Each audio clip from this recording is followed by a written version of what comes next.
From the Kaiser Permanente studios here in Atlanta, we ain't messing around. It's SDH AM. John here, you there. We're 5 minutes early because we needed the extra 5 minutes. Opening kickoff goes to this person. Saw the white smoke over Two Penn Plaza yesterday afternoon, and it means that MLS has a new commissioner who is being unveiled at noon. Margaret Fleming from Front Office Sports, without her coffee, is with us batting leadoff. How are you holding up, by the way?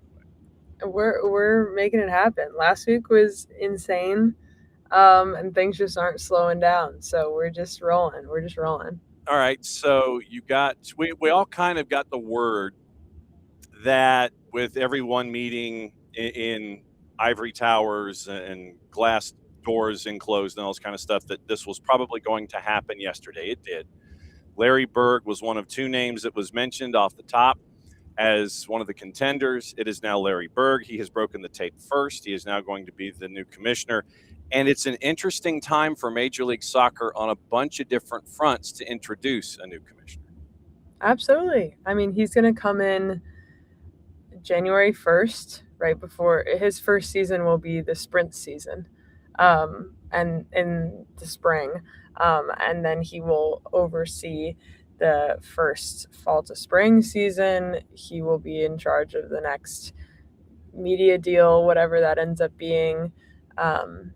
He's stepping in at a really pivotal time for this league, and I think it'll be interesting to see where he takes it. He's obviously been around the league for quite some time, and there's a lot of trust and faith in him, and he's a business guy and comes from that business background. They chose him over the other contender was a former Fox executive, so I guess that shows that media is important to the next phase, but wasn't the penultimate, the most important thing. So yeah, I mean we'll see how he does, but first commissioner, first new commissioner since '99, which is wild. It is crazy to think about when it comes to what Don Garber has done. I'm not going to ask you the Don Garber legacy question until after we talk about MLS Cup, because it's like, you're kicking dirt on the guy. Well, he's not done. We're not doing that yet. When you look at these crossroads, this is an intersection of a bunch of different things and stoplights and arrows. You mentioned the media deal. Mm-hmm. And how that was brought to the table earlier. I think it's 29, I think, is when it ends instead of 32. Yes, sir. That's it. And so you wonder what direction they'll go after that or with that. Larry Berg will be a part of this. And also he comes from the private equity element of it all. And we know what private equity means and what private equity wants. They want return on investment. Otherwise, they're not going to be happy about things. And I think, a little bit more than half of the franchises right now have ties to private equity.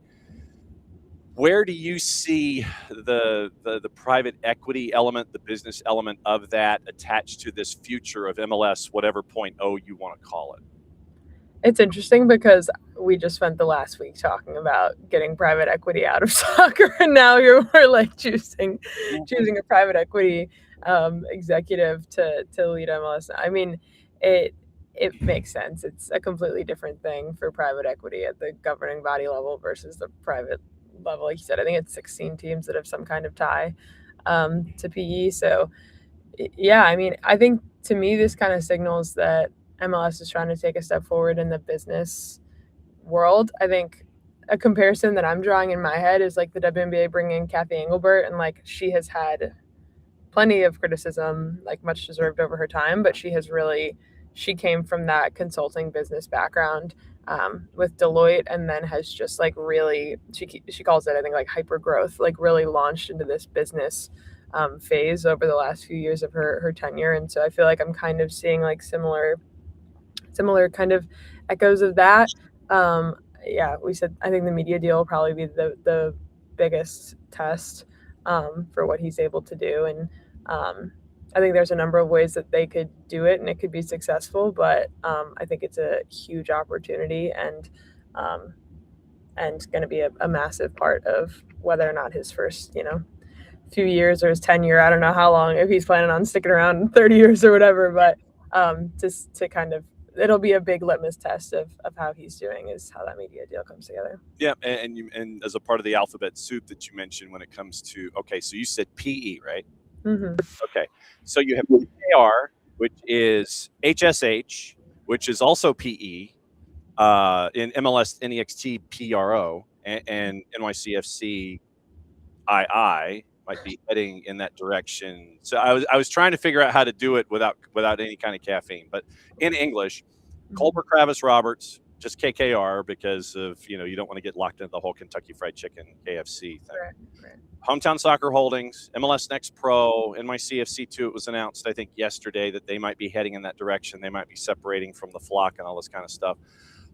So you'll have that private equity attachment to it. But I think also, and you mentioned revenue with the WNBA, you're going to be seeing that now with Major League Soccer because you're going to want to take that next step when it comes to all of roster space, adding designated players, probably working the salary cap to have a different floor and a ceiling. And so you've got to figure out how to bring in all of this talent that you want to navigate with, all these big names that you anticipate bringing in, but you've got to do it in a different salaried structure. And when you're changing over from where you currently are to the rest of the soccer schedule worldwide, I mean, that's another interesting thing that you've got to tackle here.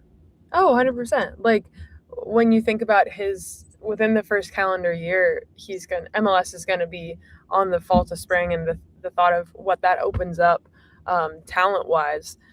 Can MLS in its current structure get the players it wants to get?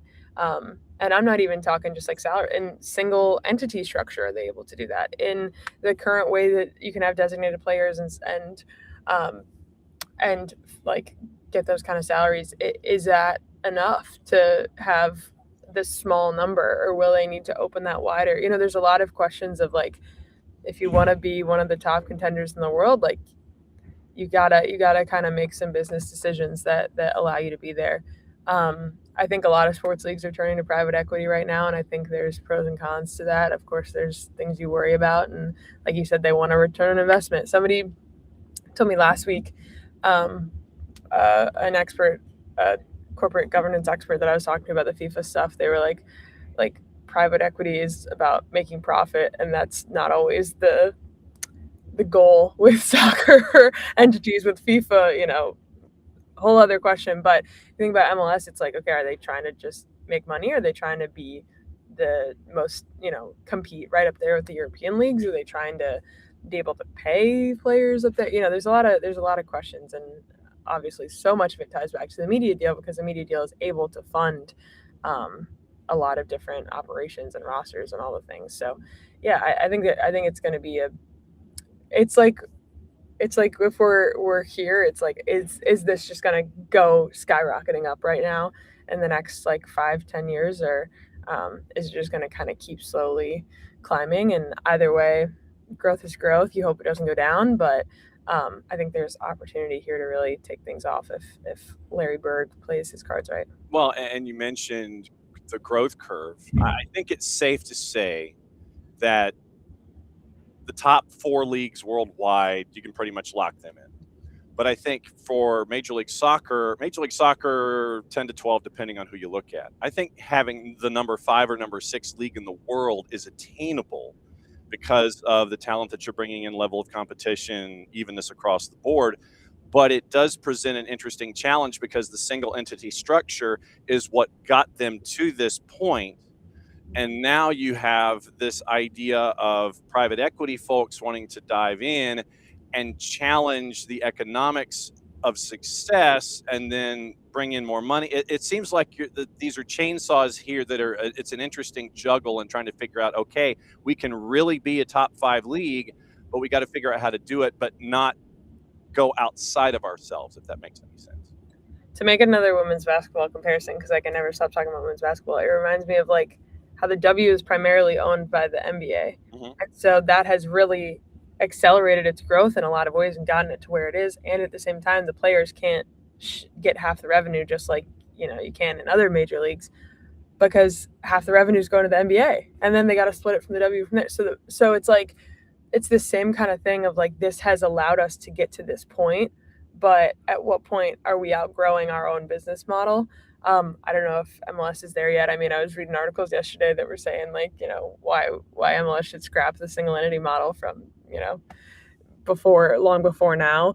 So this has obviously been a topic for a while, and I think it would definitely like ruffle some feathers if Larry Berg comes in and just changes that all around. But yeah, I mean, I think there's like a lot of questions about the business of this league and how it operates, and what it needs to do to get on that level that it wants to be at. And I think that's definitely something to think about, is if they want to keep that model or switch to something else.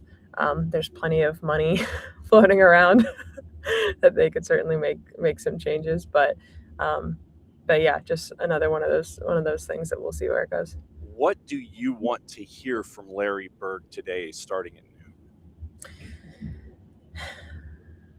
I feel like I'm just saying the same thing over, but I want to hear him talk about media. I want to hear him talk about like what his priorities are going into that deal,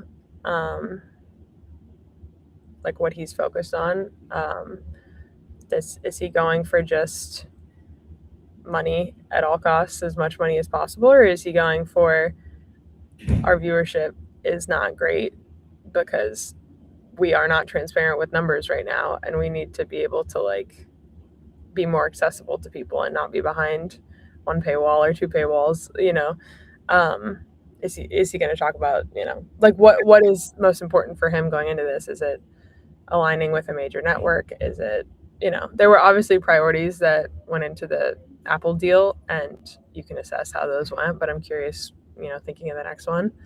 And I don't think it's too soon to be thinking about that and having those conversations, because those get worked out like within the next year or two. And then like that those conversations will happen long before 2029.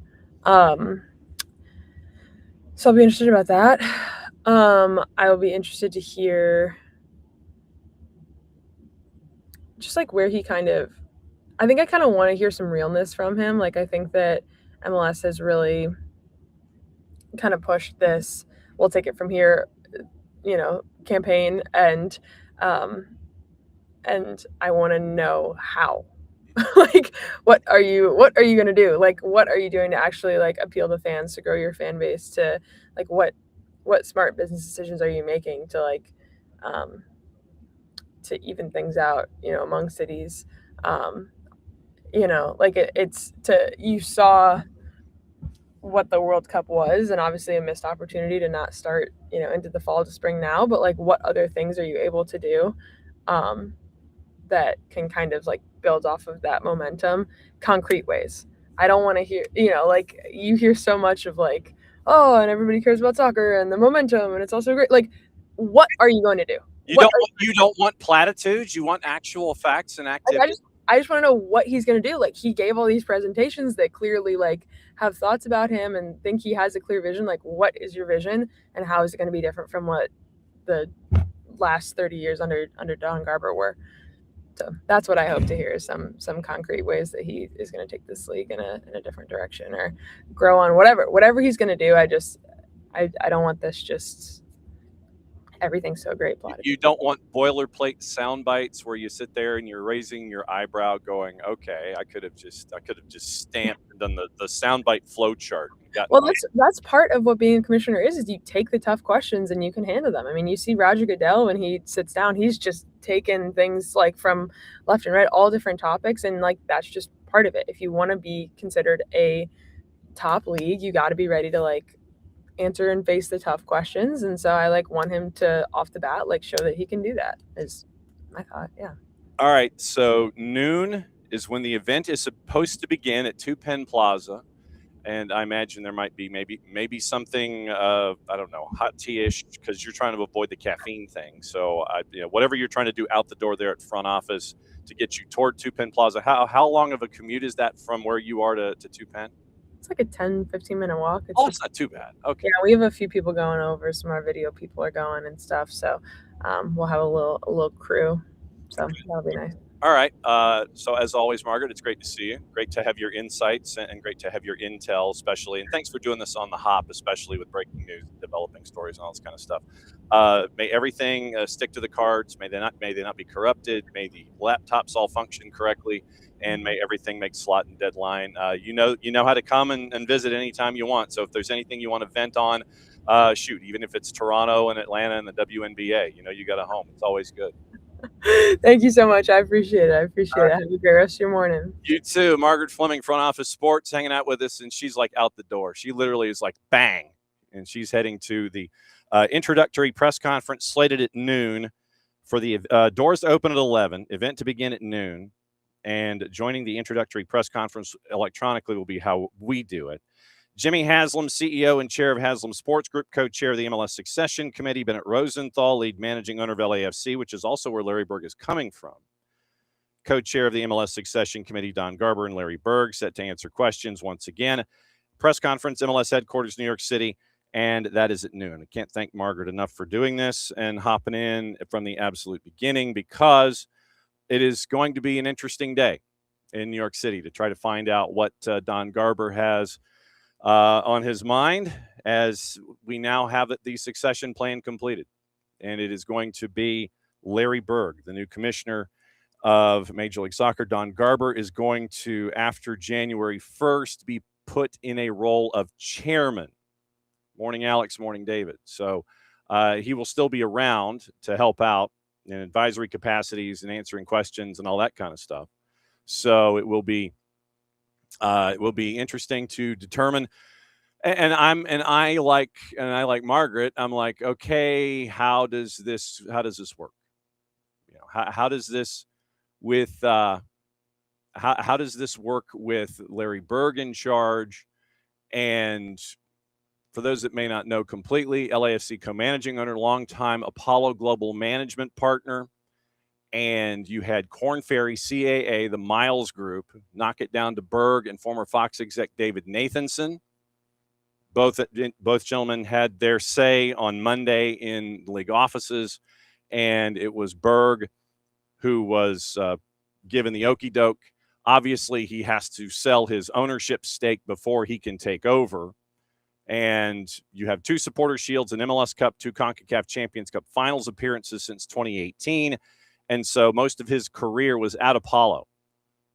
Close to $1 trillion under management before moving over to Josh Harris's 26 North 4 years ago. And so you have a league going from 10 teams to 30 under Don Garber. You have no academies to 30 academies. You have MLS Next Pro coming online. And you now have, in a statement, Berg saying as a part of it yesterday, have an extraordinary opportunity to strengthen the quality of our competition. And so you now have, once again, that revenue growth, the $2.5 billion Apple deal to 2029, right up to the 2030 World Cup. And then you now have the fall to spring calendar flip. You've got aligning with everybody else. So the U.S. is going metric with their calendar. And so now you have more opportunities to grow and transfer revenues because you're in line with everyone else. It's not one of those situations where, hey, I'm up against it in my window, he's not up against it in his, so they can wait me out. And so now you're in line with everyone else when it comes to the worldwide transfer market, and you have that can be attached. And so you now have an owner, you now have a commissioner, soon to be commissioner, who has been an owner. And so he knows from that perspective about all the roster rules and the revenue and what you need to do and where you need to anticipate. And okay, so if this is true, then this is true, and all of here and ticket sales and all this kind of stuff. And so that's kind of what we're staring at here with Larry Berg. Now, noon Eastern time, and that will be the announcement at Two Penn Plaza. Like I said, we had the White Smoke yesterday at Two Penn Plaza, and now today, coming up at noon, 2 hours and 41 minutes from now, he'll be introduced and he'll have questions and answers. Speaking of questions and answers, there is someone who can take, and I just dated myself because I just had a thought. Literally, he can take White out, and he can go, and he can sit there and go either interim or caretaker, whatever it was on the business card, and he can sit there and white that out because that doesn't apply anymore. Richard Dixon, no longer interim, no longer caretaker. You are the head coach of Chattanooga FC. Congratulations. Welcome to the morning show. I know you're on the hop this morning too. Thank you, John. Yeah, thank you for having me. So how does it feel? Yeah, it feels good. It's exciting. Obviously, been working here for a while as a player and as a coach, as an assistant coach and a performance director. And to come from playing, hearing about the club back in my college days when my old coach Bill Elliott used to be the coach here. Wanted to get me to come and play for CFC in the summer, but couldn't because I was playing in the USL. To obviously signing on for the club in 2020 and playing for 4 seasons, to now come full circle to be the head coach. It's a very exciting moment, and I'm extremely humbled to step into this role. Yeah, and I mean, what soccer means to the Southeast, because from your time in college when you were in Argo, and you've been, let me see if I can remember all the different places that you've played here in the Southeast. Baton Rouge. I want to say, where was Bria? Were they in Clinton? Yeah, Mississippi, yes, and yeah. I was trying to remember what city they were because they've been in various. Jackson. So, okay, yeah. Okay. So we'll go Baton Rouge, Louisiana, Jackson, Mississippi. You sat down for literally a cup of coffee in Panama City. Tampa, Charlotte, and then you've spent some time in St. Louis, and then obviously at OKC, and then you were there in Chattanooga. What has it been like for you to see the game grow? Just period, but obviously you've seen it in a bunch of different pockets in the Southeast. But what's it been like for you to see it grow as a player, now as a coach, and know that the expectation levels are different when it comes to having a soccer franchise that happens to be based in the Southeast? That's I'm really impressed with the research that you've done. That's very impressive. But I think for me, coming to the U.S., obviously I came over from Jamaica when I was 16 years old and finished high school in South Florida, then went to the University of West Florida. It was kind of difficult, not difficult, but different, I would say, the soccer culture. You look at youth soccer in Jamaica and college soccer, it's a lot different than it is here. But then to step into the professional game whenever there was only a few leagues, when I played in the USL in the early days, it was just the MLS and the USL, and then the NSL came back online. So to see kind of the evolution of the game in the US in general, but then the Southeast, it's been incredible. You go to Baton Rouge, Louisiana, and you're getting decent crowds, and then you go to Mississippi, places that I've never been, and I knew nothing about. And you hear some stuff, you hear, bad things, and a lot of these cities get a lot of bad reputation. But when I've gone into these cities and play and represented, I've had nothing but good things to say. I've met some amazing people in Baton Rouge and Mississippi, and when I played for Bria. And Tampa, when I played for VSI there my first year. Charlotte was a little bit different with it being a missionary. And so that was a very unique environment in itself. And I learned a lot there. Then when I went to the St. Louis, that kind of was an eye opener for me to see a second division club, being so well supported. The St. Hooligans, they would come out and they'll pack the stadium out every single week. They'll wave flags, they'll beat drums, they'll heckle the opponent.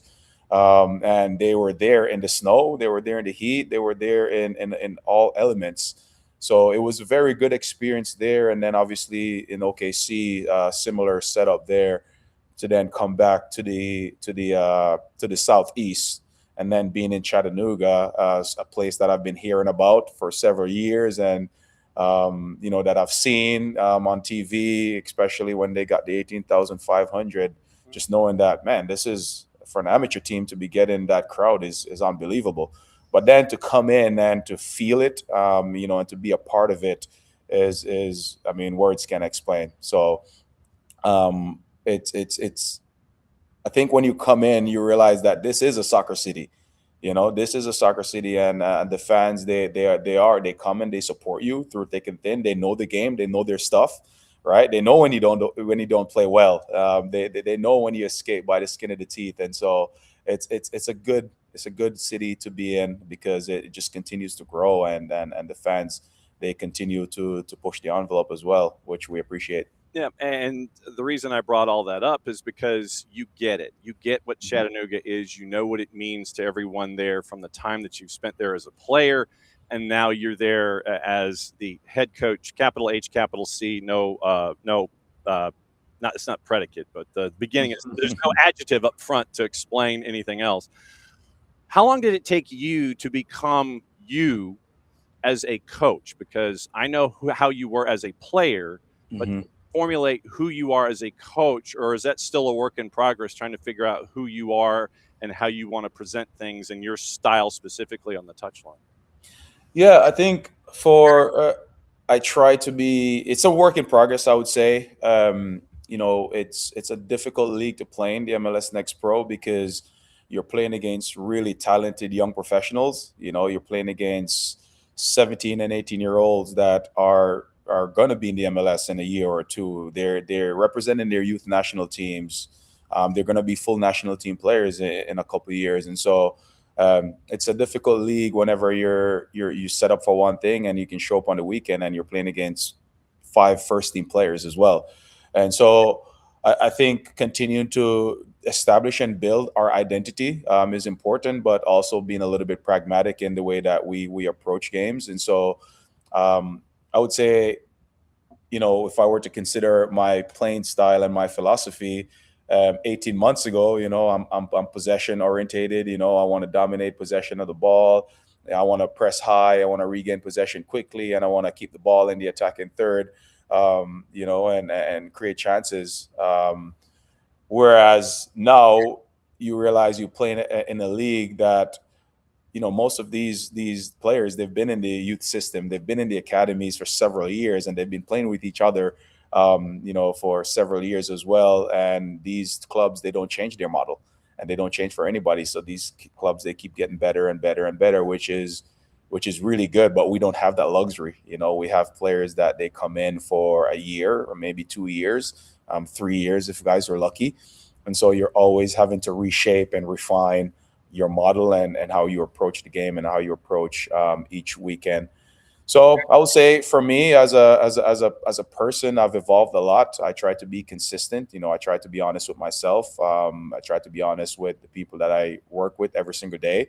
I try to take feedback and implement it if I think it makes sense. And I'll say I'll continue to do that as a coach as well. I learn a lot from our guys here, the young ones, the older ones, the guys that have been around, the guys that are new to the club. And so I think it's just a good way to approach things, because like we know, football is mainly subjective, right? It's how you feel and how you see the game. Some people think possession is the right way to play. Some people think you can, it's direct. I think it all works. It's just, what is the problem that we're going to try to solve on the weekend, and we go from there. Another couple of minutes here with Richard Dixon, who is head coach Chattanooga FC here at MLS Next Pro. I do have a weekend preview question coming up, because you got a big rivalry game coming up, and we'll be up there to broadcast that this weekend. I always like to ask this of new coaches. When you have a question about something, and it could be something logistics, it could be day-to-day operations, it could be how you view yourself on the touchline or on the practice pitch. When you have a question about being a coach, who is on your speed dial that you can sit there and know they'll pick up if you've got a question that it's really bugging the you-know-what out of you? Who can pick up that phone? Who's on your speed dial for you? Yeah, that's a really good one. I've the last few months, I would say the last 12 months, I've had a lot of phone calls with Jeremy Allenbaugh, he's the president of the USL. Mm-hmm. He was also our general manager here, and I spent a good amount of time with him in St. Louis. So he's well experienced. He's been in different domains in soccer, as a coach, as a general manager, and now the president of USL. So he's very knowledgeable and gives me good advice. So I would say if I were to consider, a holistic approach, somebody that knows about, again, logistics and coaching and everything, it would be him. And the next would be Coach Elliott. He's a mentor of mine. He's very close to me. Obviously, has a lot of ties here as well. So I would say those are the two that would be at the top of my list. What have you learned about yourself in this process this season as a coach for Chattanooga FC? What have you learned about yourself? Anything that you didn't know or that was reinforced? Yeah, I would say that it's helpful to be calm and zoom out. I try to see the full picture before I make decisions, and I think that has helped a lot with how chaotic things have been this year. To go from that transition in the preseason to taking over, an entire team and staff and everything. The big thing for me was just to zoom out to see what were the problem areas and what are the areas that we needed to prioritize right away. And then I think once you do that, you can make more informed decisions. And so, yeah, it's something that I've always done my entire life, and I found that being more intentional with it this year has been extremely helpful for me. All right, this weekend it is a knockdown, drag-out rivalry matchup with Atlanta United 2. And every time these two teams pair up at Fort Finley, it is half past beyond crazy. Something's going to happen. Something's going to go down. What has study hall been like getting ready for this one, knowing that Friday you knocked off Inter Miami down there at the Erector Set, you came back home? What's study hall like getting ready for this one? Yeah, it's an interesting one because we obviously played them a few weeks ago. Like you said, it was a crazy game. We're up 3-0, conceded 4 in a row, and then came back in the dying minutes to tie the game and won the shootout. I think we walked away from that game not knowing how to feel. Blew a 3-0 lead. We scored 2 own goals. But the guys did a very good job of fighting to the death to come back and tie the game and win the shootout. So there's a lot of positives there, but a lot of concerns as well. So for us, we're just focused on the details, on the things that cost us trouble down there, looking into their last few games to see how they have shifted and adjusted, and just making sure that we're ready for those things, but also making sure that we continue to progress our standards and our style of play here. The guys, I think they're in a really good place. They understand how we want to attack, how we want to defend. So, yeah, it's just refining things and focusing on the details of how we're going to approach Atlanta United this weekend. 7:03 kick at Fort Finley Saturday night. Well, we'll obviously be up there with that one for the broadcast on the 2 side of things. It's always great to see you, my friend, and congratulations on head coach Chattanooga FC. Richard, we'll see you this weekend. Thanks for always dropping by early in the morning here on the morning show. Excellent, John. Thanks so much. Talk soon. You got it. There he goes. And, see, he's off and running. He's going to go, to practice and stuff. He's done. He's hanging out with us, and he's off and running. So there you go. Richie Dixon was the interim. Now he is the actual head coach for Chattanooga FC. Thanks to Hayes Creech for flipping that one around, too, considering their press conference was yesterday afternoon, and now he is off and running to be he's going to do his head coaching things. But, yes, we'll be up there for that matchup. Don't know quite yet how many of us, but we'll be up there. Broadcast 6:30 pregame, 7:03 kick at Fort Finley. Chattanooga FC hosting Atlanta United 2. Big matchup in the Eastern Conference. Frankly, they're all big. 8 matches to go in the regular season, if my math is correct. And right now, Chattanooga's second in the Eastern Conference at 40 points. Atlanta has a match in hand on them and Orlando City B. 10-6-4 Atlanta United 2. They have one of the higher goal differences in the league. But right now it'll be a matchup of number 2 versus number 6 Eastern Conference, Richard Dixon. And I'm just so used to calling him Richie.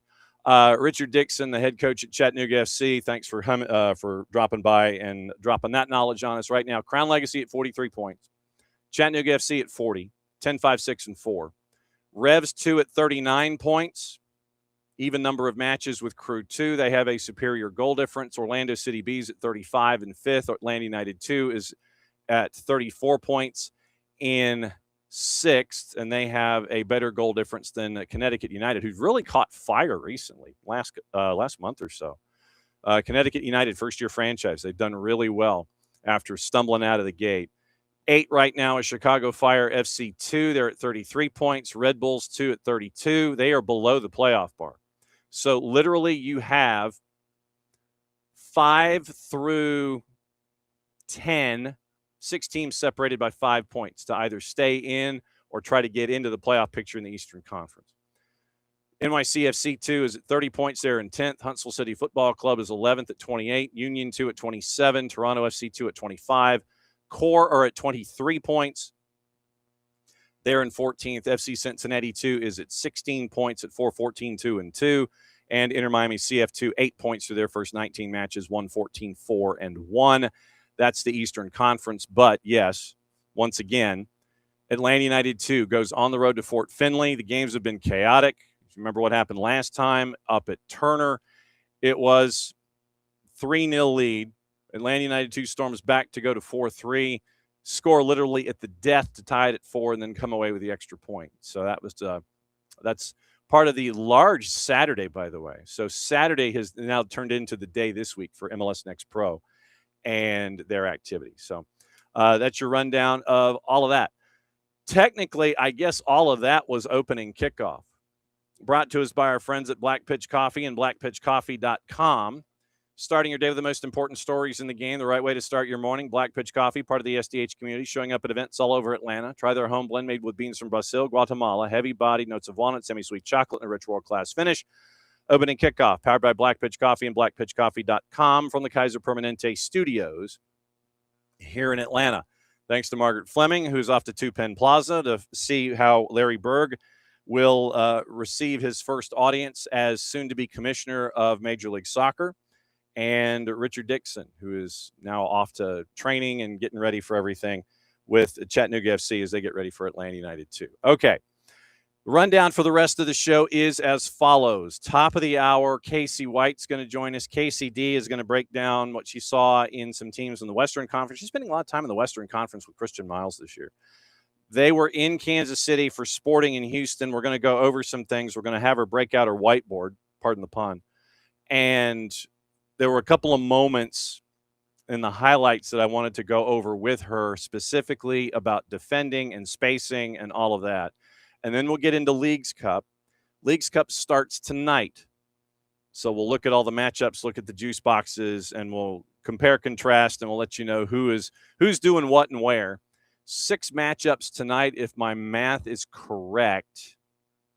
It is 6 matchups tonight, and this will kind of be what we follow through with our ongoing thread here in the competition. It'll be another 6 tomorrow. It'll be another 6 on Thursday. It will be 5 on Friday, 6 on Saturday, and 8 on Sunday to wrap up the week. So that is where MLS is this week. It is all Leagues Cup all the time. But we'll go over all of the matchups after KCD. And then at the end of the program, we caught up with Santiago Lopez, the head coach at El Farolito in the NPSL. They are now back-to-back champions in NPSL. And their story is incredible. And this will be part 1 of 2 with Coach Lopez. We're going to catch back up with him after you hear the interview this week. You'll understand why, because there was a lot of stuff left on the table. And next week, we're going to catch up with him to ask about being an amateur club. And that's what they are. They're an amateur club. They have no real aspiration or pathway to be professional. And how do you function as an amateur club, still having goals and aspirations, and trying to basically manage the business side of things? And that's the other part of this, is that they are, it's tied to a restaurant chain, a Mexican restaurant chain in the San Francisco area. How do you navigate a business, and how do you navigate what you want to do in trying to grow the game of soccer in Northern California? And as a byproduct of that, when you have some upsets in Open Cup and everybody sits there and goes, what is this with the NPSL? What is this club? And then you win the NPSL, and you go and you win other adult championships as well. They were juggling 2 championships at the same time this year, 2 championship runs. They won them both. So we caught up with Coach Lopez in his car yesterday, and so we're going to catch up with him again in the office next week to find out about the growth of his club and trying to do 19 things at once, still maintain your amateur status and have the successes that you are when it comes to players and hopefully having those players in professional careers or going to college or what have you. And it's just an interesting three-dimensional approach with El Farolito, and they won 2 championships in about a week's time last couple of weeks. So we'll catch up with Santiago Lopez after our Leagues Cup preview and after we get through the rest of the stuff in the day, transfer news, all that kind of stuff. And so that'll be hour number 2. Let's get into the news and let you know what's going on, what you might have missed. Morning, Abby. Morning, Michael Head. All right. So looking out at all of the news, and let's see. Oh, okay, cool. Let's see. How about I do this? I've got to do, hang on just a second. I know this is really going to be, let's see. So I know this is going to be incredibly amazing live radio. Let's see. All right. So, all right. No. Because I'm trying to secure another guest. And it's about a deeper dive topic that we need to get into in Major League Soccer. So, all right. So that hopefully took care of that. All right. News that we need to know about before heading into all of the other stuff. All right.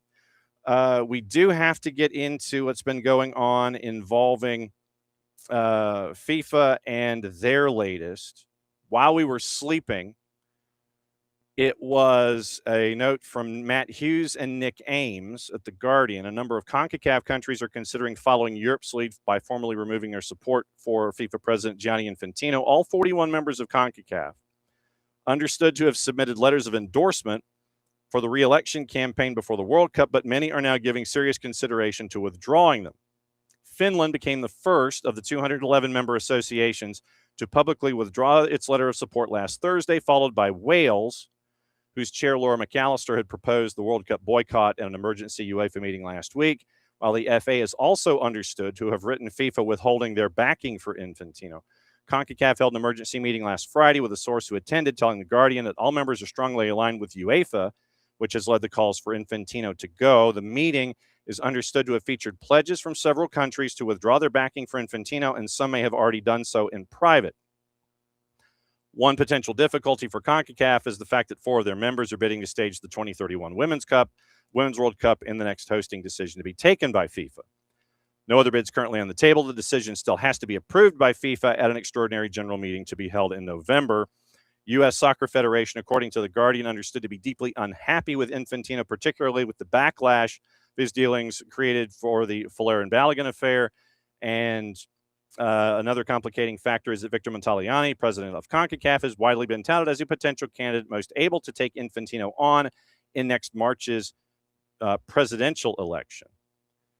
Montagliani has yet to decide whether he wants to stand and told The Guardian in an interview last month that his priority is being reelected as president of CONCACAF, whose elections will also take place next year. Asian Football Confederation, also backed the UEFA-led opposition, appears to have splintered. Significantly, the financial powerhouses Qatar and UAE have both publicly backed Infantino to stay on, as have smaller countries such as Sri Lanka, Lebanon, Kuwait, and Bhutan. While most of the AFC 47 members, including Saudi Arabia, have stayed silent, UEFA is hoping it can attract their support, but it remains unclear whether the numbers are there to force a genuine electoral contest. New Zealand Football's Andrew Pragnell says that FIFA's abandoned private equity proposal delivered a shock to confidence in world football governance, urged Oceania's members to be united on the question of Infantino's leadership. Oceania's confederation, which has New Zealand among its 11 members, has yet to take a position, although Pragnall admitted there has been, quote, enormous gains for football associations outside the traditional powerhouses.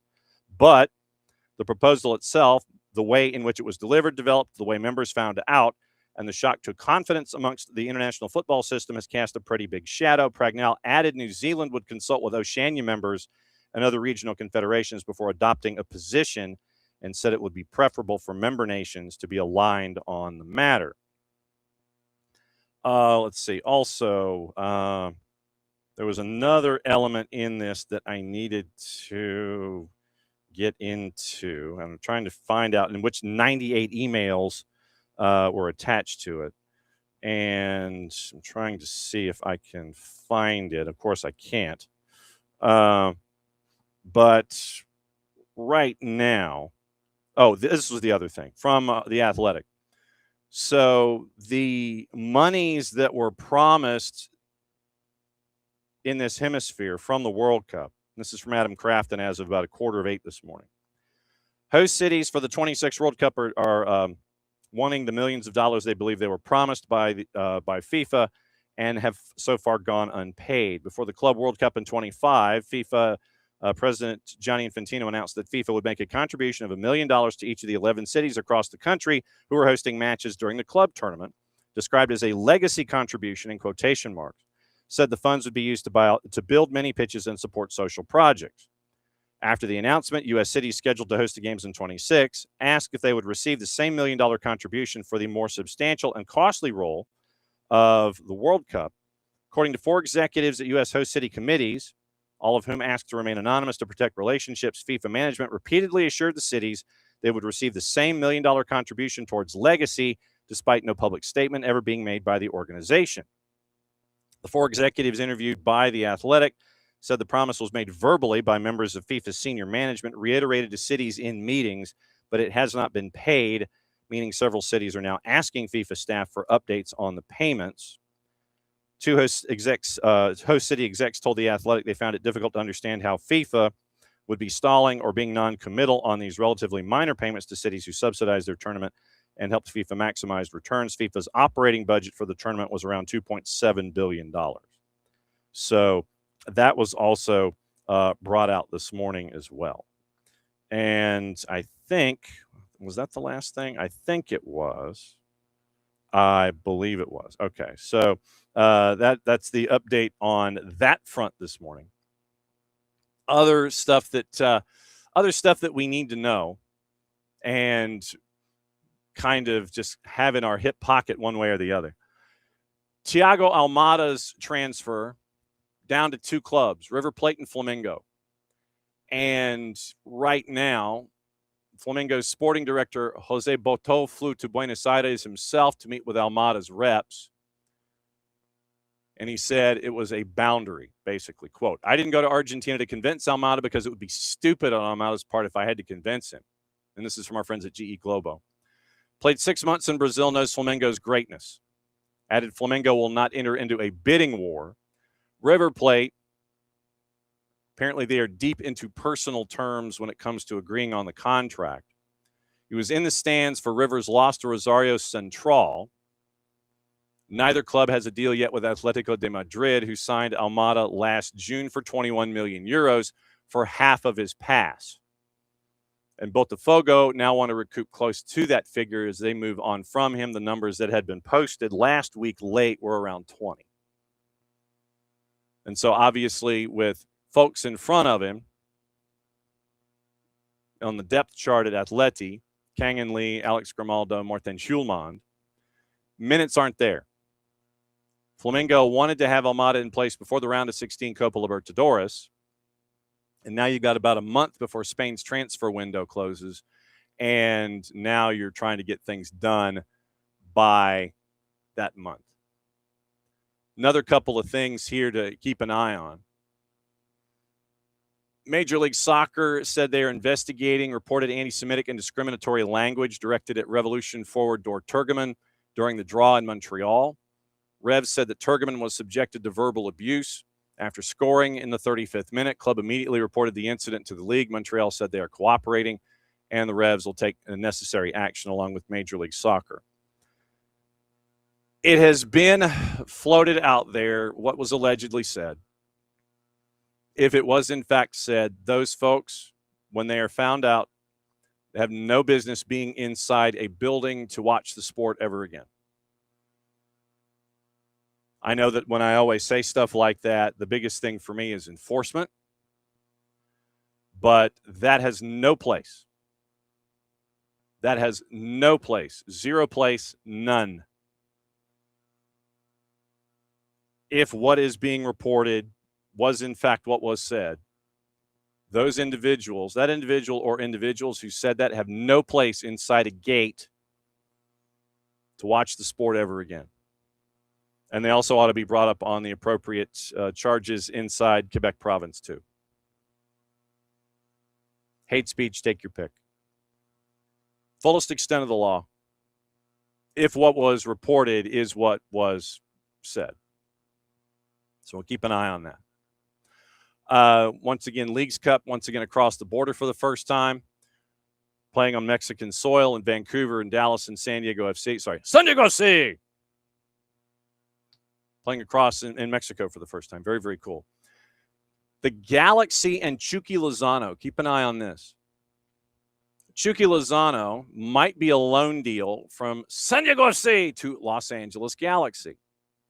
Hasn't featured for San Diego all season.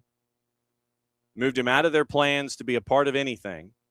Ask, you can ask Tyler Heaps and you can ask Mikey Veras. Basically, Chucky Lozano is an unperson in San Diego. And it looks like he might get loaned to LAG. They need help offensively. Greg Vanney would probably be one of the individuals that could handle and navigate what's going on there. You don't have Gabriel Peck. Now you're trying to figure out who that catalyst can be offensively. Could it be Chucky Lozano? Keep an eye on that. There was stuff floated out there yesterday that Messi and friends were chasing after. Well, first off, a couple days ago, it was listed that they were chasing after Juan Fer, and now it was listed yesterday that they're chasing after Kevin De Bruyne. Club source confirmed yesterday that no, that is not happening, meaning De Bruyne. Focusing on their current roster, added Casemiro once again on a free through Leagues Cup and the stretch run. Second right now in Major League Soccer in points.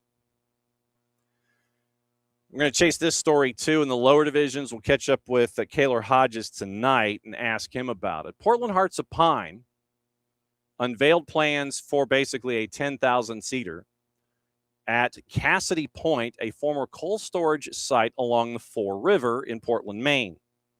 Privately funded project expected to cost more than $50 million. Construction starting next year, opening targeted for 29. And they have sold out every home match they've had so far since they began play back in 2025.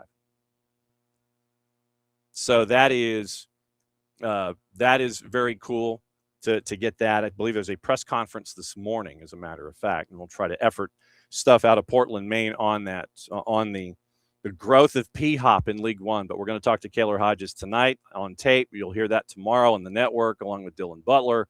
And we'll break down what's going on in the lower divisions. We're going to talk about Oakland and that mess. We're going to talk about Portland, and they're not a mess. And that's Kaylor Hodges tonight. You'll hear that tomorrow on the network alongside Dylan Butler from MLSsoccer.com. And I imagine that Dylan is probably going to have an early night and a late night dealing with Leagues Cup over the next little bit. And El Mexicano is now a backup kit partner. We've seen other folks, and I'll bring those up in a sec. Mexicano brand has signed a multi-year partnership with LAFC, becoming their first ever backup kit jersey sponsor. LAFC Golden Boot Club of Partners, fan activations at BMO Marquez Brothers International, which owns El Mexicano, owns a multi-year partnership with the Mexican national team. So keep an eye out for all that. So that is kind of your news and notes and things to look at this morning. I'm gonna peel through the papers really quickly to see if I've missed anything going in, and then we'll circle back and get into the gossip, rumor, and innuendo before Kacey White joins us in about 6 minutes. Charlton Athletic is up for sale again. U.S. owners are looking to cash in after 3 years. The Stavely Consortium at West Ham is set to buy the Gold family's 25.1% stake. And so that is going on in the Premier League. Chelsea have sold Trevor Chalobah to Como and completed the signing of Jordan Henderson. So we'll get into gossip, rumor, and innuendo while we're here. Why don't we go ahead and do that? So we'll do that We'll catch up with Kacey for 20 or 25 minutes or so, and then you get to catch up with Santiago Lopez from the NPSL and all of the other stuff that we have going on this morning. So we got to get into Leagues Cup 2. Gio Reyna, official, joining Strasbourg. Marc-Andre ter Stegen has joined Ajax on loan from Barcelona. That is official too.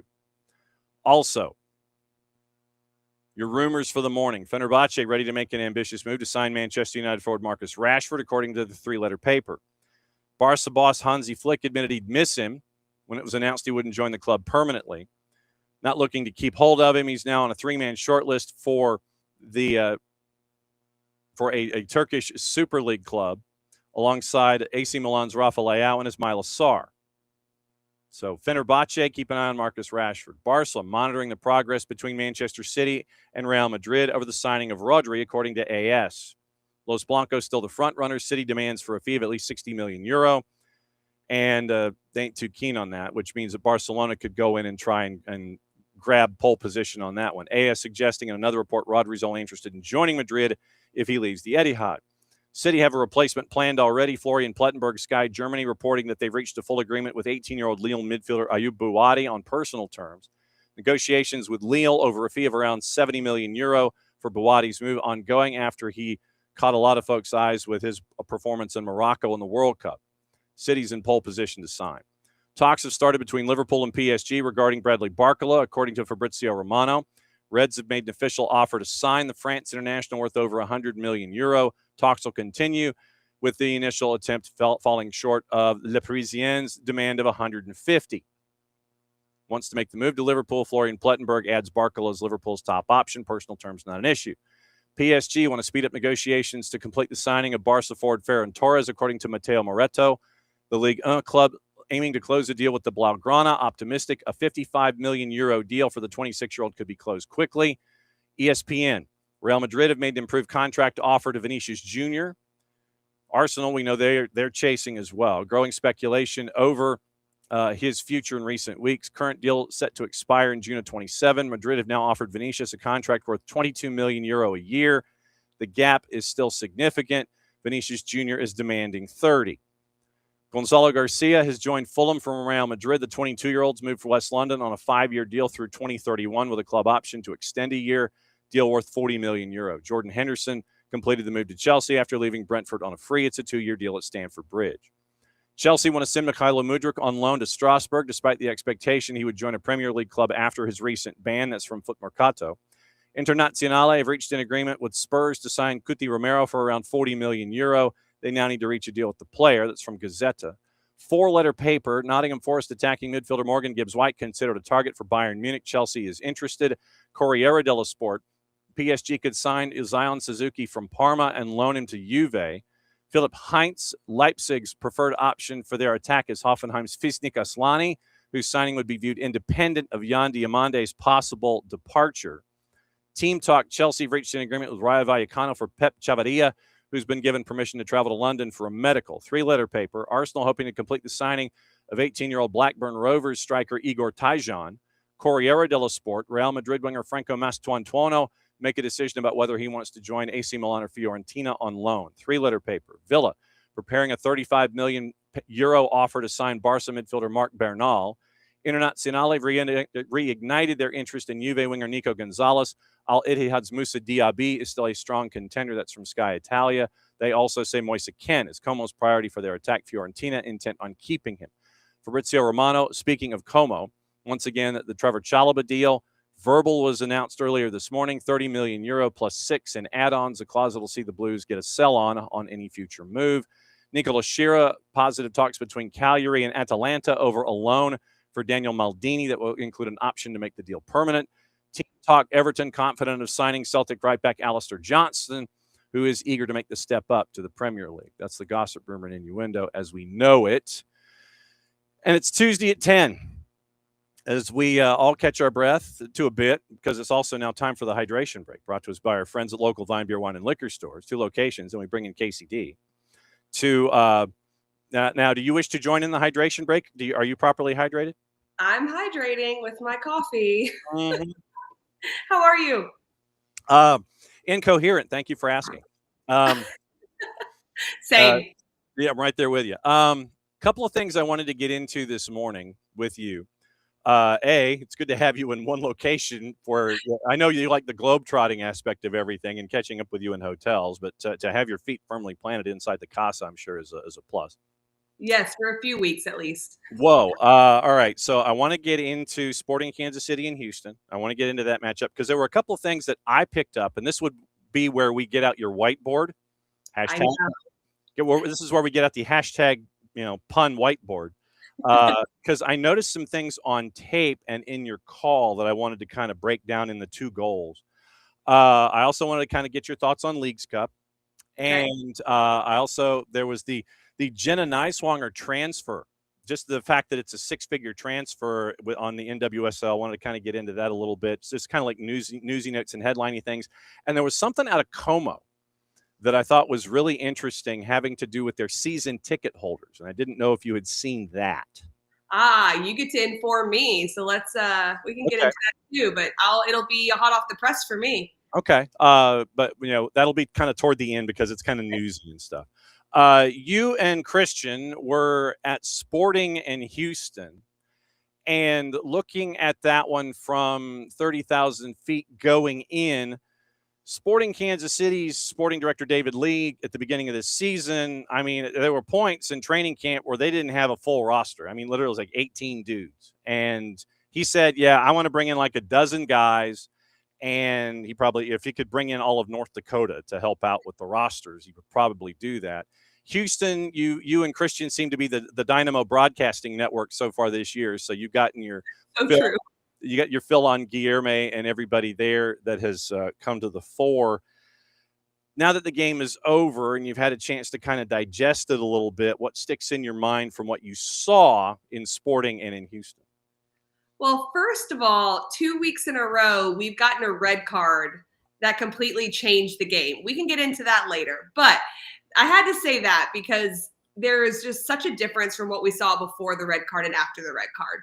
In this particular matchup, Sporting Kansas City actually started quite brightly. Defensive reinforcements is what they needed and what they had brought in, and it was showing in the first half. So it was quite even back and forth, and then all of a sudden that red card happens and it really changes the trajectory of the game. Yeah, kind of sounds familiar with what happened with Atlanta. And yeah. So a lot of places, you're right. Yeah, except the one with Atlanta happened in the 27th, and we're all raising the people's eyebrow at Alan Chapman for his iniquity of calls. All right, I want to get into goal number one. I'm going to play goal number one, and it's what you mentioned at the end of the call that until I saw the replay and we had a really good angle of it. This is the whiteboard element number one. First goal on the board, Guilherme, Apple TV, and Major League Soccer. You'll recognize the voices. Another one of those pacey players. One time was clocked as the second fastest in Major League Soccer. Here's McGlynn now opens up. This could be their moment. It's Guilherme! Ask and you shall receive. The brilliant Brazilian strikes again. Channel. This cut here, what that does is it creates a 1v1. Watch the top of your screen with the run, around. When you run around a player, you allow Guilherme to have space because Jake Davis, number 8, the defender's thinking, do I stay with the player or do I go with the runner? That's the half yard of space that Guilherme needs to cut inside. Then he brings the technique, he brings the flair. Now, it was the point that you made at the end about Jake Davis. And when they go in the highlight cut to the behind the goal shot and you see Jake Davis bite and take a step to his right on the runner, and he finds himself in like uh-oh land because he looks to his right, he takes that step, and then he realizes that he's given Guilherme some space, and it was too much space by the end of it. I thought that was really interesting to see Jake make the decision to open up space, and it creates the goal. From a youth development perspective, coaches always talk about the run has to come before the pass. And there's a lot of reasons for that. But one of the reasons is that you force defenders into making decisions. And the bite that you talk about, the lean, is all that a player like Guilherme needs is that lean. He can figure out how to bend a shot around a defender's foot without the lean. So when that lean goes because of the overlapping run, then you see that Guilherme has even more time to be able to pick out his corner, to have that. So that 2v1 that could have been created and would have been a viable option really allowed for everything. There was a lot of really nice elements of this goal from the very beginning to that run and the finish at the end. And I'm sure that if you look at John Pulskamp, he's probably still cursing under his breath. I think he thinks he should have had that one. I agree. I think that the save should have happened. And it was actually Cleveland in goal. Stephen Cleveland. Yeah, you got it. There we Yeah. go. So I'm only doing that for John Pulskamp, even though I don't know him, just to say that. But Stephen Cleveland was in goal. Later in the broadcast, Christian and I actually talked about that a little bit, that all of the buildup, the repress by Bouzat, the shifty footwork from Jack McGlynn, the run, the finish, all of it was great. However, it could have been saved. And that had to be addressed at some point. There was just so many good elements in the goal call that we were like, okay, in the goal call, we're not going to call out the goalkeeper on this, but let's talk about that in a little bit, that this probably could have been saved. Yeah, he was punching the ground. Stefan was not a happy man with what he was not able to do. Okay, so then red card, second goal. Second goal, once again, and to set this up, you're trying to get a build out of the back, and Sporting is trying to get some quick passes working forward, and Stephen Cleveland finds Calvin Harris, and in a situation where you're trying to navigate out of the back, you've got to make sure that every contact is solid, and Calvin Harris's contact was not. Here's how goal 2 happened. Apple TV, MLS, Christian, and KCD. They restore lost pride.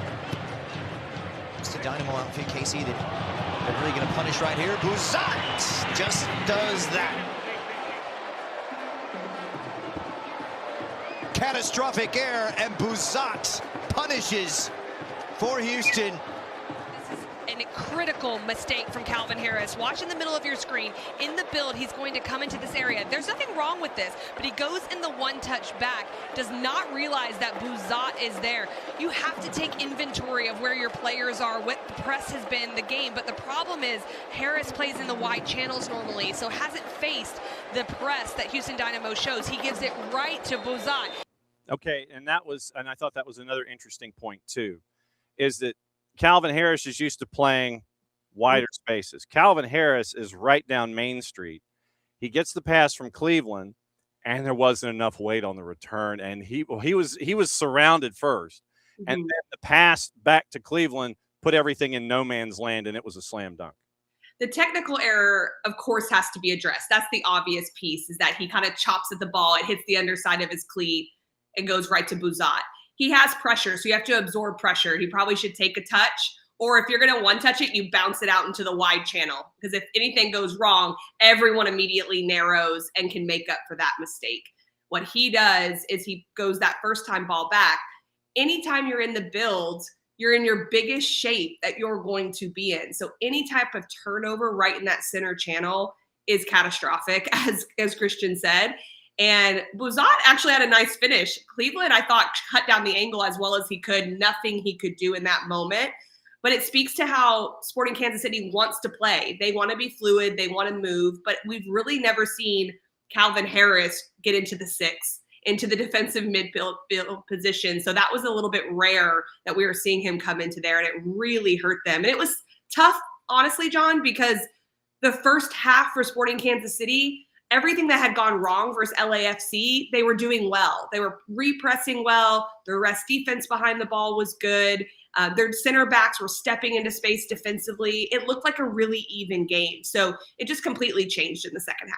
Yep, right now, Sporting at the bottom of the West with 14 points after 18, 4-12-2. They've given up 46, and a lot of that, I think, is front-loaded to the beginning of the season where they were giving it up in bunches. And you're sitting there going, man, what has Rafa Vicky gotten himself into? And, he's probably sitting there and he's going, okay, so what's the size of that beverage I can take with me on the way home?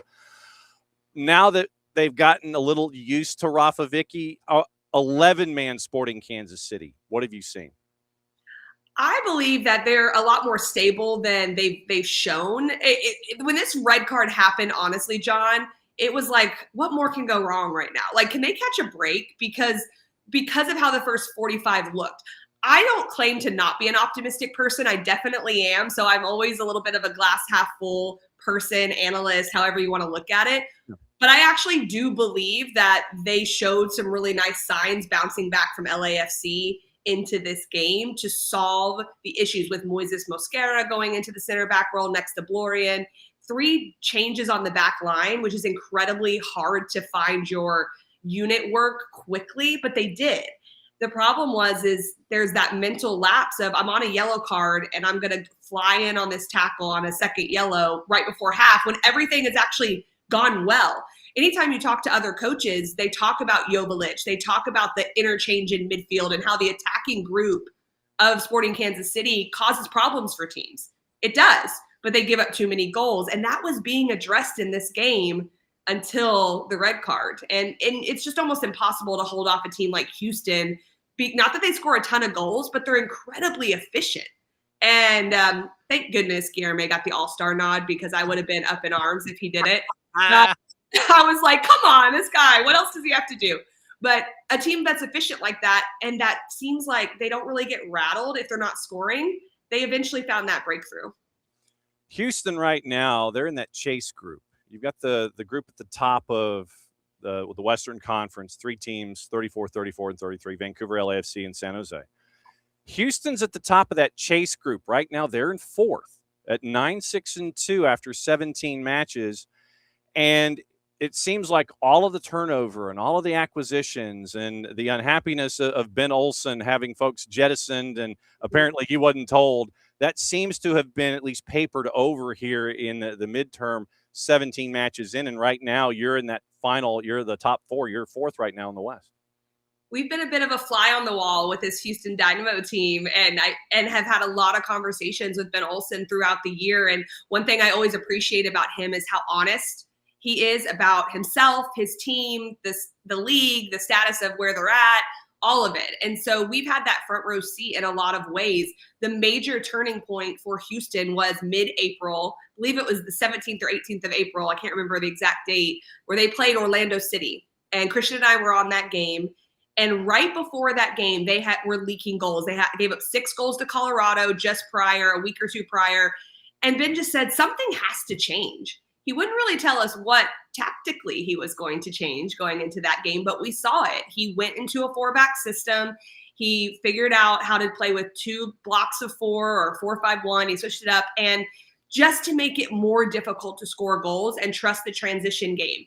It didn't completely work in that game because it was a draw, but they stopped leaking goals. And then from there, they went on one of the best runs we've seen. And so he really started structurally from the back, and then said, okay, our big players have to show up. Now they're trying to get a little more sustained possession with not giving up defensively still. So they're stepping into that. They're growing into that. And it just continues to get better for them. Yep. That is Whiteboard Chronicles, hashtag. Well, because, Jason would bring out, he has a magnetic board. And so we would call it the Whiteboard Chronicles, because he would sit there and he would look at things and break things down. See, and this is where now with you, we're encouraging you to find that whiteboard or that dry erase board. I know. Maybe when I'm in Dallas and Austin this week, I got a lot of days on the road without games, but I'm on the road still. Maybe I'll go for a little search. We'll see. Just something maybe the size of a lyre, one of those. Like, order off Amazon. It's not that hard. Yeah. So, that one of those things where you can sit there and draw and go, see, I made a picture. I got rid of all of that when I stopped coaching. I did. I had so many tactics boards. But now that you're in the color seat and you're sitting at the adult table doing analysis, man, like I said, and I will say this to anybody who's listening. The next thing I want to have someone, and especially maybe the folks with Apple or whomever, college or whatever, because shoot, we got college soccer coming up around the corner. Oh, I know. Are you going to say a telestrator? I think you're going to say like kind of, sort of. What I want is you in a studio with a big video board. And so that way you can break things down using, not necessarily. We need both. Let's get this rolling. Like we need that. I love that. We did a little bit of that with the ACC championships last year. It was like an in-game telestrator, the iPad, but in studio, it's even easier than when you're on air trying to do it. And sending it back to production and getting it on air. The studio telestration, I would totally geek out on that. So I'm with you. That's the thing is I'm thinking of like the big 8-foot video board, 8x8. And so that way you can sit there and walk folks through things. And if you don't necessarily have to touch, but at least you can ISO and they can do all the fancy graphics and everything. Sure. I think you'd be deadly inside a studio with the big video boards. Anyway, that's my sidebar. Thank you. Okay. Now that we've gone through that in the Whiteboard Chronicles, Leagues Cup is coming up. And it starts tonight, and it's like half a dozen matches per. And it's the opportunity for Liga MX and MLS to go up against each other. And in the conversations we've been having about Leagues Cup specifically, it's an opportunity for Major League Soccer to move up the ladder a little bit. Larry Berg is going to be announced as commissioner at noon as a part of the next phase for Major League Soccer. And I think it's really that this is the chase for number 6 or number 5 on a worldwide stage. And Liga MX and Major League Soccer are both trying to climb that ladder. When you look at Leagues Cup, what are you looking forward to the most?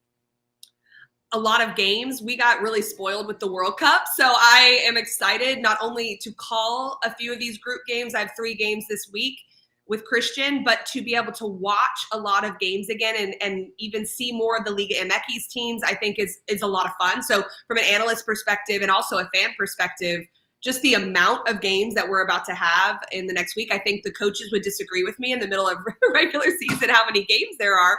But I think that's always a great time. You make a good point as well of just both leagues, raising their profiles on a global scale and continuing to compete and continuing to showcase. It's great for the fans to be able to see more of the Liga MX teams. And so I'm excited for that. I think it'll be great. So do you know what games you have in group stage coming up? I do. I actually get the Texas tour, which I'm a Texan, so I'm excited about that. I'm going to Dallas tonight, and I'll have Dallas Querétaro tomorrow, and then I'll fly to Austin on Wednesday, and then we'll have Austin Tijuana and Austin Puebla. Okay. Yeah. Okay. Yeah. So you get to go to the new Mansfield Stadium in the northeast suburbs. That's where I'm from. That's the crazy part. So I'm from Arlington. I claim Arlington because that's actually where my address was. Okay. But I went to Mansfield schools growing up. So my mom actually drove me by the stadium last time I was there and was like, look at this. Can you believe there used to be nothing out here? And I couldn't believe it. And then whenever it was, 2 weeks ago, when I was looking at things, I'm like, oh, we're not playing at Frisco. Oh my gosh, it's in Mansfield. So it's pretty nostalgic. I have a couple of high school friends that I think are going to come to the game because they live like 5 minutes from there. So pretty fun. I mean, that's the fact that you get the the Tejas turnaround when it comes to all these. I mean, but it also goes to speak to how a lot of the communities in and around all the major cities, they dive in full bore because we know what high school football means. True. You go to McKinney, you go to Mansfield, you go to Odessa, you go to Denton. It doesn't matter. It's there. So you're going to have these cathedrals, and that's what they are for high school sport. My mom actually just sent me a box of stuff, and my letter jacket was in there from high school. I might have to wear that next time. See, now, wait a minute. Now, I was like Friday Night Lights football, like even though I grew up in the city, like it was big. So sorry to interrupt you, but I had No, you have to now take that on the trip because when you're there, you've got to wear it for your on cam. Oh my gosh. That might be a really good idea. No, but don't tell. I mean, look, we're the only ones that know this right now. And I'm not going to put it out as a part of, hey, Kacey was on our segment. She's going to do this. What you do, you pack it. Okay. You don't tell anybody that you've got it, and you just kind of bring it on with the carry-on or whatever you take into the stadium. And then you take the carry-on with you down to the field as you're cutting your stand-up. And then when it comes to the 2-shot, basically just before the reveal, and you and Christian are supposed to tape your 2-shot in the workaround. Put the jacket on just before you do your 2-shot. Oh my gosh! If we actually get like a camera hit, this will be epic. And then I'm definitely gonna take it. We'll see how we incorporate it in. But I think you've got some good ideas. I'm kind of excited. And then also you've got to get the big black cowboy hat. You've got to do that too. Oh my gosh. I will say I don't own a cowboy hat and I don't own cowboy boots. So I probably should. It's probably like 9,000 degrees in Mansfield anyway. So the cowboy boots, it might be a little counterintuitive, especially is it a turf surface at Mansfield? Do you know? That's a really good question. I don't think so. I don't think so. But I'm not 100% sure. Because I was going to say, if it's like 9,000 degrees on a turf surface and you're wearing cowboy boots in early August, I might not make the broadcast. No. So I think if your mom or your friends in Mansfield just got you one of those knockoff cowboy hats and you stashed your Letterman jacket, I think those, especially considering that you and Christian are doing 3 matches in Texas anyway. Yeah. Oh and these patches are like the size of my head on this letter jacket. They're hilarious. Like, I can't believe I wore this for fashion, like at games. But look, but this is you going home. And so for that little added extra, hey, I'm at home, I'm wearing my jacket. That's honestly, that's this Texas tour for you. See, now I'm jealous because you're going to Austin, and some of the most ridiculous barbecue is down the street from the Arts Center, right on the river. Crushing barbecue. I'll tell you, I might be like that World Cup fan that was screaming about the beef rib. I'll be so excited to be. All right. See, now you got me going. The Austin Performing Arts Center. It's right there on the water. Okay. And is it the Long? I think it's the Long Center. And right down the street from the Long Center is one of the barbecue joints in the city. And I'll shoot you a text. But anyway, it's one of the places that when I went to Austin, absolutely just crushed it. And it's so like the best barbecue in the state. Anyway, we went off the rails. Who knew? Sorry. Sorry. Whatever. Okay, so NWSL. Yep. I wanted to ask you about 6-figure transfer fees. And Jenna Niswanger apparently is heading over to Europe. And you've got players like Timo Shawinga, who has been lost to WAFCON, but she and her sister are putting Malawi on the stage, and they're still unbeaten through match day 2. I mean, NWSL right now is its own little brand of chaos, but I mean that in the most positive way possible. I like that the conversations are becoming more interchangeable with our NWSL players and more global. And I don't mean, and then always just for their national team. Now it's the transfers as well and things that are happening. So all of that buzz in different arenas creates even more buzz around women's soccer, around the NWSL. So I love that. And seeing Shawinga go and be able to do that on the national team scale as well, her sister and Barbara Banda's there. I think it's all wonderful that there's just more and more chatter and conversation. Yep. And that's what I love. The money piece as well, continuing to grow the investment, bringing players over, not just international players, but bringing our top players back into the league and showing that there's some back and forth because Sam Coffey went from Portland Thorns and now she's over in England with Man City. It's like, will she come back at some point? Because now that money piece is even more there, the investment. So I'm excited to see Jenna Niswanger back in the league. I mean, she is such an incredible player. So I think that'll be great to have her and great for the fans. Okay, last topic. How many times have you visited Como? One time. Okay, so you just went for the one time. One time, last December. And the pictures were amazing, and it's out of control. And I should have told you to get like some scarves and stuff and bring them back. Okay, so they qualify for Champions League for the first time ever. Cesc Fabregas is in charge. There is a new rule now. If you're a season ticket holder at Como, your season tickets will be revoked if you fail to attend 4 home matches under a series of new rules that have gotten the fans all bent out of shape. If you miss more than 3, without what it considers a valid reason risk having their season tickets revoked. Another new rule bans fans from wearing the opposing team's shirts or scarves anywhere in the stadium except in the away section. So what do you think about those two rules? It's the first time I'm hearing this, so this is real reaction. I don't mind the be in the away section if you're wearing the away section's colors. I don't know how you can always police all of that if they buy tickets. So that's going to be interesting, because if you buy a ticket, you buy a ticket. So I don't know how that's going to work, but I understand the logic of like keeping it in the away section, and whether that's just because or for safety or whatever, if people get a little bit rowdy. So that's not something I do think will be easily policed, but maybe it's a best practice they would like. I don't know.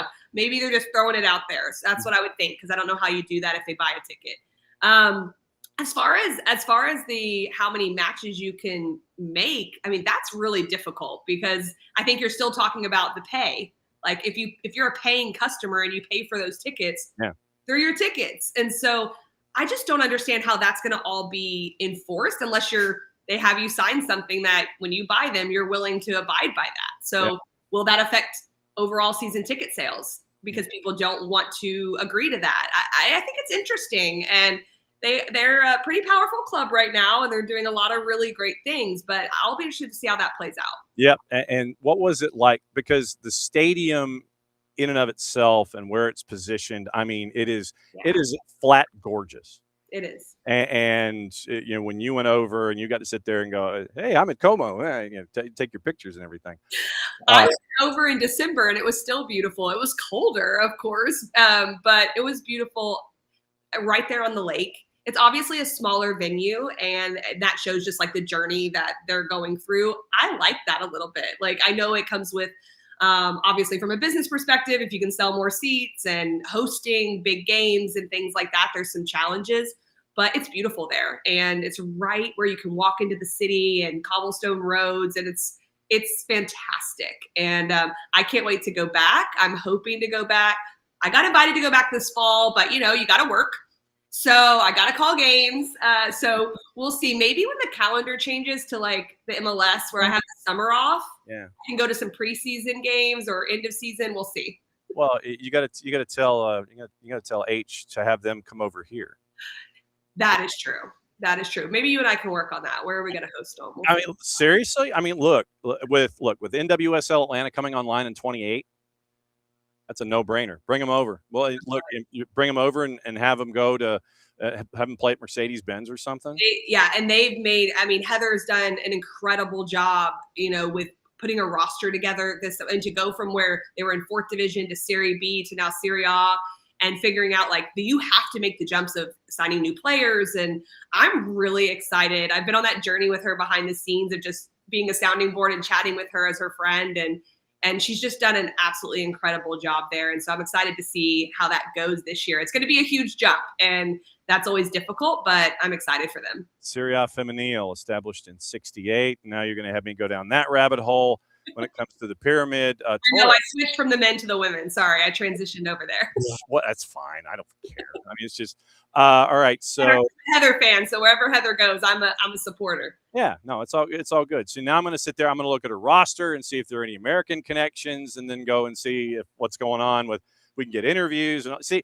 We always open up these doors when you show up here. Okay, so remember, pack the Letterman jacket. Okay. And see if someone back home can get you a cowboy hat. Because like I said, if you're doing 3 matches in quick succession in Leagues Cup, for you, it's going back home. And you can sit there and and look the part, and Christian look at it. Yeah, some combination of all of that needs to happen, like in some way, shape, or form in this week. So I think that would spice some things up a little bit. I'm on it. Text me when it's going to happen, so that way I can watch it and I can see if I can pull the video. And we'll run that as a part of it. It's always great to see you, my friend. Safe travels, and enjoy Copa Tejas Leagues Cup style. And we'll catch up with you soon. The door's always open. Doesn't have to be now, but it's always now. Sounds good. Good to talk to you. All right, there she goes. There goes Kacey D. Where's she be? She be on the road. See, now this is the fun part. I can't wait. Now that we've put this stuff in her head with Kacey, She has to take the Letterman jacket.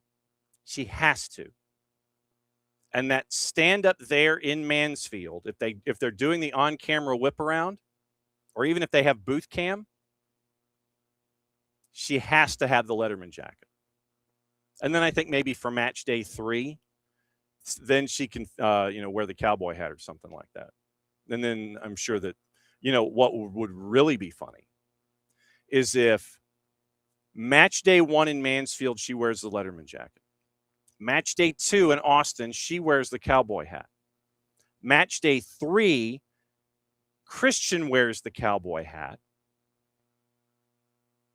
And she looks at him like he's lost his mind. Just programming on camera. That's all we're doing. Okay. It's always great to catch up with Kacey D and find out what's going on with her. So she's got 3 matches in Leagues Cup around the corner. And we'll roll with that. Okay. So that is there is that rundown with all those things. So it's always great to catch up with Kacey D. Orlando Pride have signed forward Gabby Nunez through the end of the 26th season. A Brazilian international joins the Pride through the end of 26. So that just came across from the Pride website. Strasbourg confirmed Gio Reyna's joined on a 5-year deal. Okay, Leagues Cup tonight. We'll go through juice boxes and assignments here and let you know what's going on. Coming up around the corner, it is Santiago Lopez, and catching up with him as we did yesterday as El Farolito goes back-to-back in the NPSL. And we find out from him about how difficult it was to manage two teams, not necessarily a first and a second, but 2 separate squads, 2 separate competitions, and win them both. And one of them is back-to-back in the NPSL. Okay. Tonight, when it comes to who's calling what, and there are certain accounts on the 280-character app where we know who is doing what and who is calling what. Let me see if the assignments are out yet for tonight. I don't believe they are as of yet. Yeah, we got the NWSL comms, and that was from the weekend. We do not know what's going on tonight with Leagues Cup yet. But start times and show times for the schedule in Leagues Cup tonight, and it goes through seeding and all this kind of stuff. And so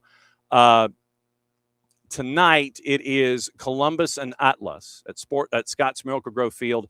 7:45 kick, so that means 7:55, I think, on Apple TV. Columbus and Atlas in Columbus. It is Team 17 hosting Team 32. 7:45 on Apple and FS1 at TQL. That means it's 7:55. That much I do know. Cincinnati, FC Cincinnati at number 6. Pachuca at number 20 at TQL. Apple TV, 8 o'clock Eastern, which means 8:10. It is Charlotte FC and Pumas from the bank in Leagues Cup Phase 1. 8:10 Eastern. That was on Apple TV. 8:40, it is Loons, ranked 13th, and FC Juarez, and this one is at Allianz. 8:40 kick on Apple. The back end of the doubleheader might be 10:10 if it's Tigres and RSL, and this is at America First Field. So Tigres is the home team because they're ranked number 2. RSL is ranked number 30, but in this one, in the League Cup, in this phase, RSL, they are listed as the away team, even though it is in their home venue. Our Jarrett Smith will be there tonight. So I'm thinking 10:10 start because it's the back end of a doubleheader, but don't quote me.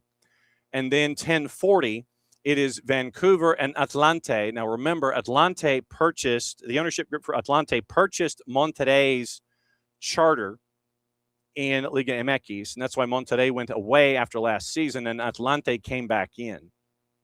So initially, this would have been Monterrey at Vancouver, but it is Atlante ranked 34 and Vancouver ranked number 9. That one, once again, Apple TV 10:40 is the start time there. So let's get you into your juice boxes in these particular matchups, and let's see if we can get any kind of participant. So are we calling it U.S.? Are we calling it? No. So we're calling it North and Central America is where we're calling it. So Leagues Cup juice boxes, and they actually do exist.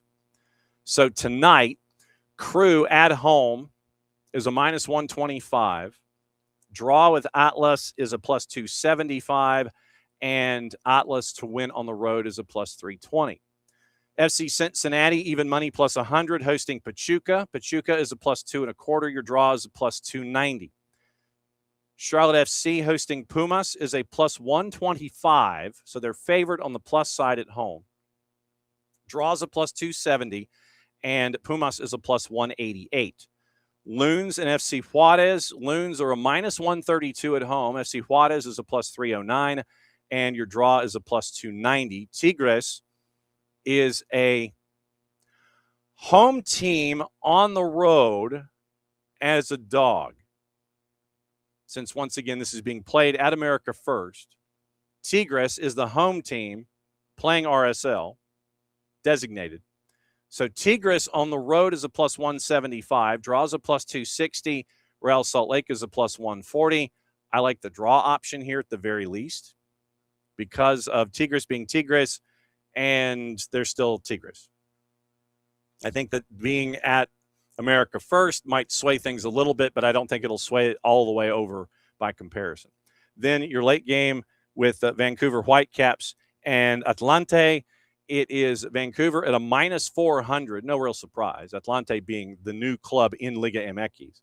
Atlante is a plus 1,000, and your draw is a plus 475. Now let's find out who is where and who is doing what. Do we have Leagues Cup assignments? That would be assignments. So do we do MLS here technically? So that's a good question. So is it all right? So that's 8-1. So do we have Leagues Cup ref assignments? Oh, sorry, hang on. Leagues Cup. Because I tried to go into the pro website and it didn't give it to me there. So let's see if we have Leagues Cup ref assignments and where they would be. Interesting. So Cup appointments, Crews confirmed, Leagues Cup referees. Interesting. So I don't know. Where would we find these? Maybe if I find them soon, I'll have an answer. But I would have thought that, is it a CONCACAF? Well, would it be a CONCACAF thing? I don't know. That's a good question. How to watch? No. Wow. Okay. So yeah. See, now I'm mad. All right. So Leagues Cup, MLS assignments. USL, MLS, back on the 29th. And so pro, see, this is, yeah. See, now I'm Leagues Cup referee assignments. You see, now it's this, I'm trying to do it this way, and it's not giving it to me. So that's all I want. I just want the referee assignments. Upcoming referee appointments, World Referee. So worldreferee.com would... No, that's not what we're looking for. I don't want La Liga either. No, absolutely not. Home. So I don't want that. See, now this is, we seem to have hit a snag. Yeah, no kidding. You got La Liga assignments. Up. Go away. All right, so competitions, World Cup, Serie A, Bundesliga. So, okay, so you don't want to give me the competitions that you have. So, short of knowing who the La Liga are, short of knowing the La Liga assignments coming up on the 16th in the schedule, World Referee is not giving me anything. So, I have no idea. And then when I figure it out when we're off the air, it'll probably take me about 7 minutes. And then it'll be like, oh, okay, so now I know who it is and how we can chase after them. So, anyway. I thought I was going to be able to give you ref assignments, but apparently they're not readily available. All right, well, then so be it. Okay. It is that time where yesterday we caught up with the NPSL champs and Santiago Lopez. And he is carrying on a family tradition with the El Farolito franchise in the NPSL. Amateur club. And there are times when, we'll be looking at them in Open Cup or things like that, and they'll knock off a couple of folks, like beat Sacramento, go a couple of rounds, those kinds of things. And this season, they had 2 teams going at the same time as an amateur club, chasing after 2 separate competitions, winning both of them. And last time, the last one of the 2 was the NPSL championship this past weekend in Bristol, Virginia, knocking off Bristol Rhythm. So we caught up with him. And for those of you watching on the video side, it's going to look a little weird because Coach Lopez was trying to get a computer to work in his office, and it wasn't working. So he had to race out to his car and fire up his laptop and sit with that laptop in his lap in the passenger seat of his car to do this interview. And this is stage 1 of 2. We're going to catch up with him again next week to find out about dealing with the amateur landscape and multiple clubs and what they're looking to do in continuing the traditions and trying to make El Farolito a place where you can learn the game if you're in your teenage years and have multiple teams and go MLS next. And that was another step that they took this season. So it was really interesting to find out about that as well. But that deeper conversation is going to be next Tuesday on the network. So we'll have that conversation probably hour 2 next week, as opposed to having it live, because it would be 7 o'clock in the morning. So here's stage 1 of a conversation that we had with Santiago Lopez, the head coach at El Farolito in the NPSL, about doing a bunch of different things at once. And here in 2026, coming out of champ not once but twice, and going back to back in the NPSL. Have you recovered? Are you recovering? Where are you after all of this whirlwind has completed itself, at least this round? Great to see you again, John. Thank you for the invitation. Yeah, we flew back last night. I could tell you that it's been a real trip. Fatigued, finally got some sleep, not to think about so much strategy and things. So finally getting some rest. But yeah, it's been great and very tiring. Well, and at the same time, I don't think a lot of folks know that you were chasing after multiple championships at the same time. That had to have been chaotic.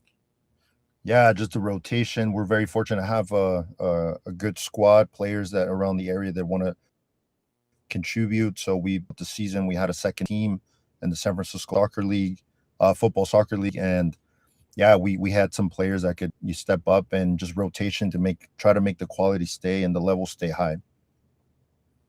Continuity for me in a situation like this, I mean, look, I'm looking at it from a journalist perspective.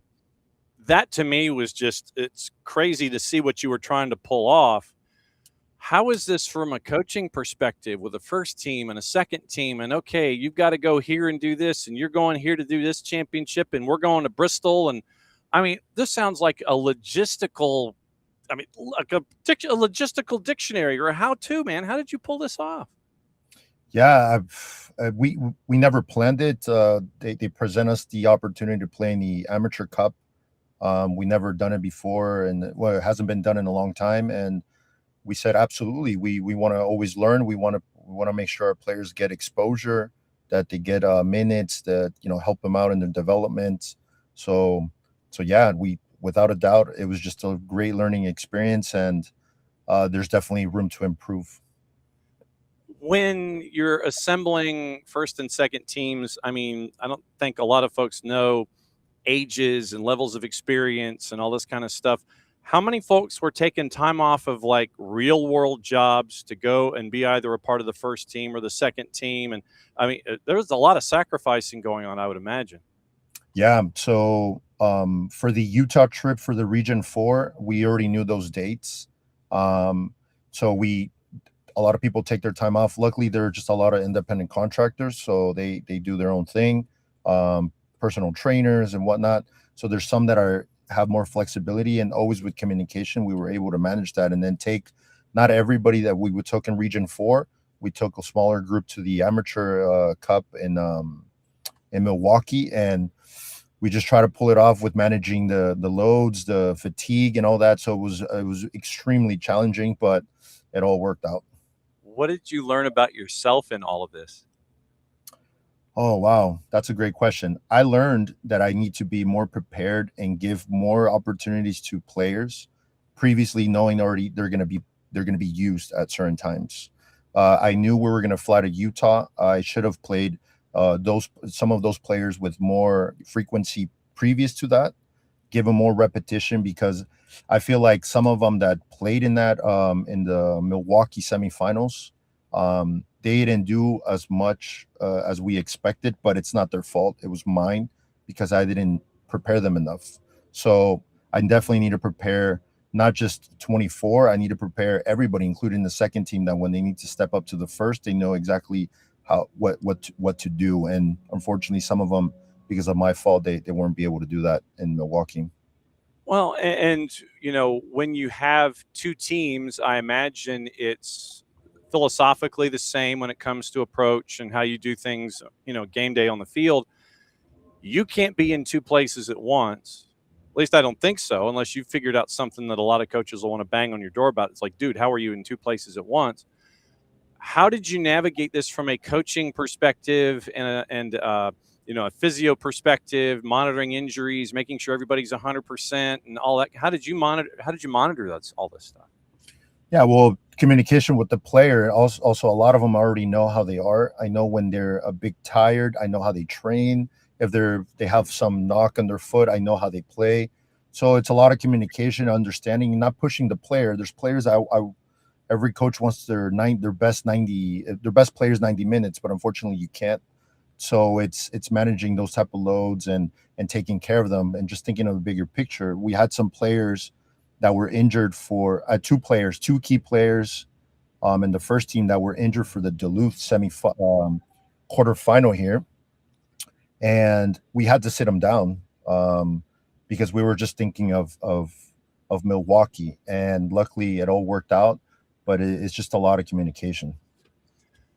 How hard is it to go back to back? It's extremely difficult. Not so much about the game plan or the opponents. It's the environment inside the group. People get overconfident. They start realizing that they're starters, or they get more minutes than certain players. So it's a lot of group management. In the beginning of this year, I was coaching MLS Next Academy, and it was a real struggle for me to be at all the trainings before the Open Cup. We had two assistant coaches, but the group weren't responding. They weren't just bonding together. It was very, very stressful.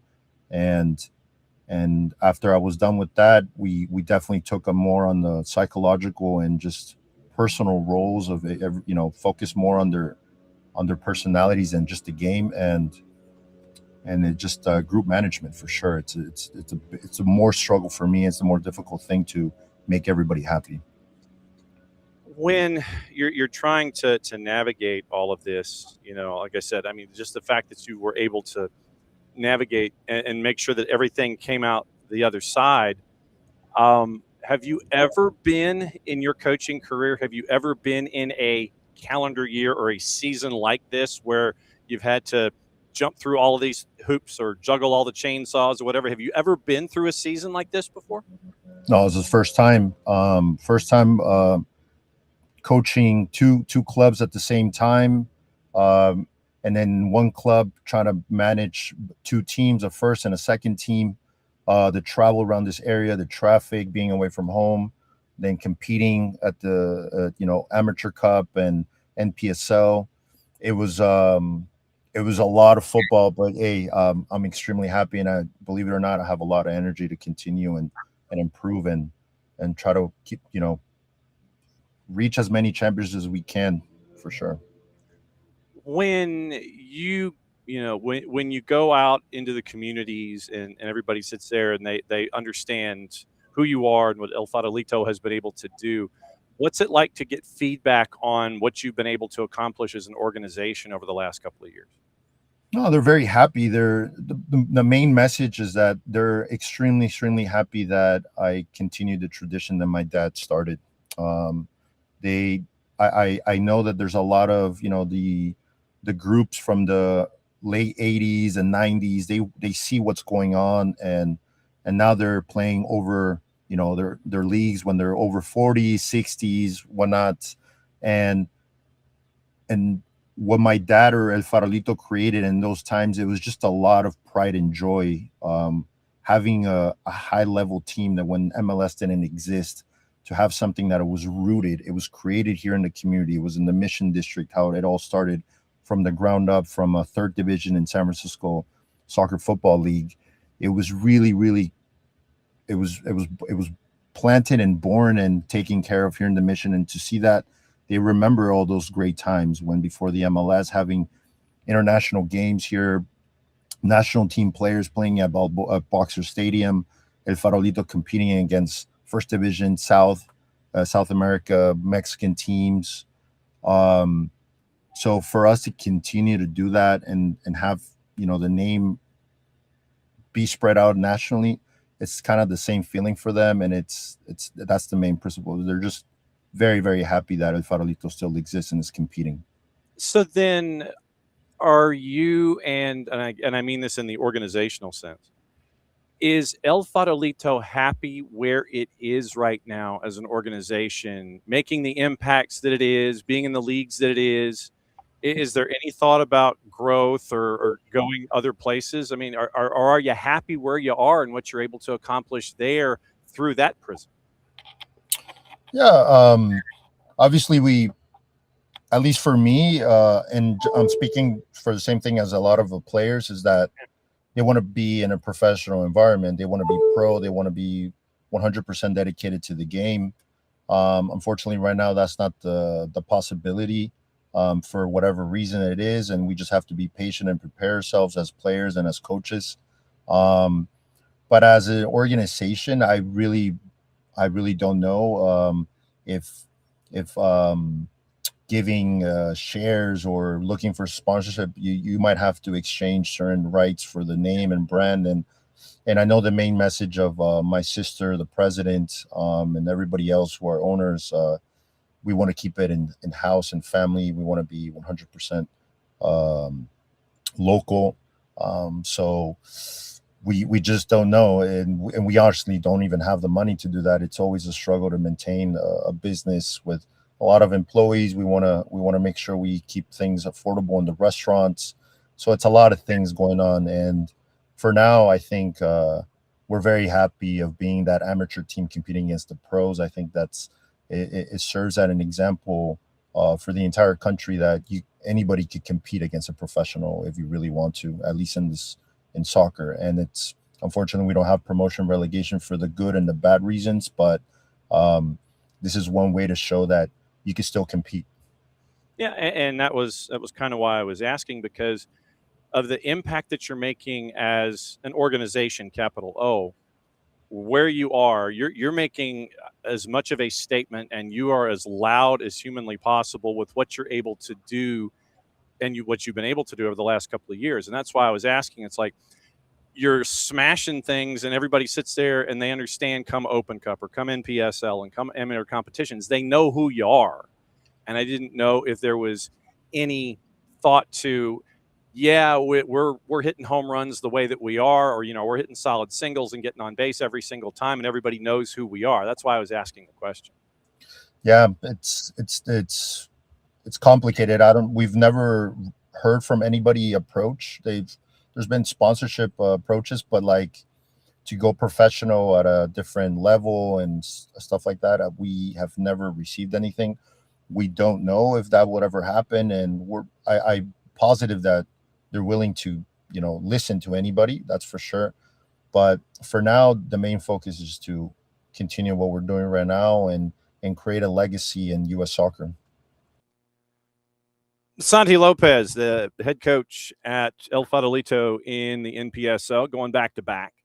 And they are, like I said, when they get into Open Cup, they make some serious noise. And it is no surprise when they knock folks off. If anybody claims that El Farolito out of the NPSL or, you know, whichever league you're associating with them, if anybody claims that, hey, look at this team, I've never, you know, this is news to me, seeing them, you know, come to who is El Farolito, then they're not paying attention. This past year in Open Cup, in the opening round, by the way that things were laid out, they stared at Sacramento Republic in 90 minutes, and it was a goalless draw. It took to the additional 30 before Sacramento would score twice, and it was a 2-0 win for Sacramento Republic in the first round this year, going through all of the qualifying rounds and all that kind of stuff. But yeah, back in March, so January 4.5 months ago, back in round number 1, they were paired up with Sacramento Republic. Sacramento Republic needed more than 90 minutes to beat them. So that was the latest foray into Open Cup that we've seen from El Farolito. But in years past, they've knocked off teams in the California footprint. They've made decent runs, and they've caused a lot of problems. And they've done this as an amateur club. And so next week, we're going to catch up with him and find out about really the difficulties in juggling all of these things, an actual business, the chain of Mexican restaurants, and juggling that, and what you want to do with soccer, and how you want to grow the game there in Northern California, and with everyone that you touch along the way. So that was the more of the up-to-date discussion about going back-to-back in NPSL. Next week, we're going to get into the behind-the-scenes stuff and all of the logistical things and all of the challenges that they face as they try to grow the game. And they really don't have a whole lot of resources. In a perfect world, when we talked about it off camera yesterday, he's like, I'd love to have like 2 fields. But obviously real estate being as a premium as it is in the San Francisco area, it reminded me a lot of what the Oakland Ballers in the Independent Baseball League did. They found Romandi Park, and it had been run down, hadn't been used for a while. They did kind of what Detroit City did. They found a resource, invested in renovating it, and now it has turned, if you see pictures of the Oakland Ballers in independent baseball, you see what they've been able to do with a very historic facility in Romandi Park. And so El Farolito is trying to do the same thing and trying to find that space. They play at Old Kezar Stadium, which to me is fantastic. And that was where, before Candlestick Park was built, that was where the 49ers played. And so the shell of what was once Kezar Stadium is there, and it took a while to get it to just, to be basically a stadium that has a runaround track and have it look bare bones-ish, but it is still where Old Kezar Stadium was. That's where they play some of their matches. And so trying to find offset real estate where they could have 2 fields to have all these teams, as they've now dived into MLS Next, in addition to what they're doing in the San Francisco area, and creating all these opportunities and all these successes for El Farolito as a franchise, while still being an amateur club and running a business. So that's all that they've been doing. They need to have, if they figured out how to clone themselves, that would be fantastic for them.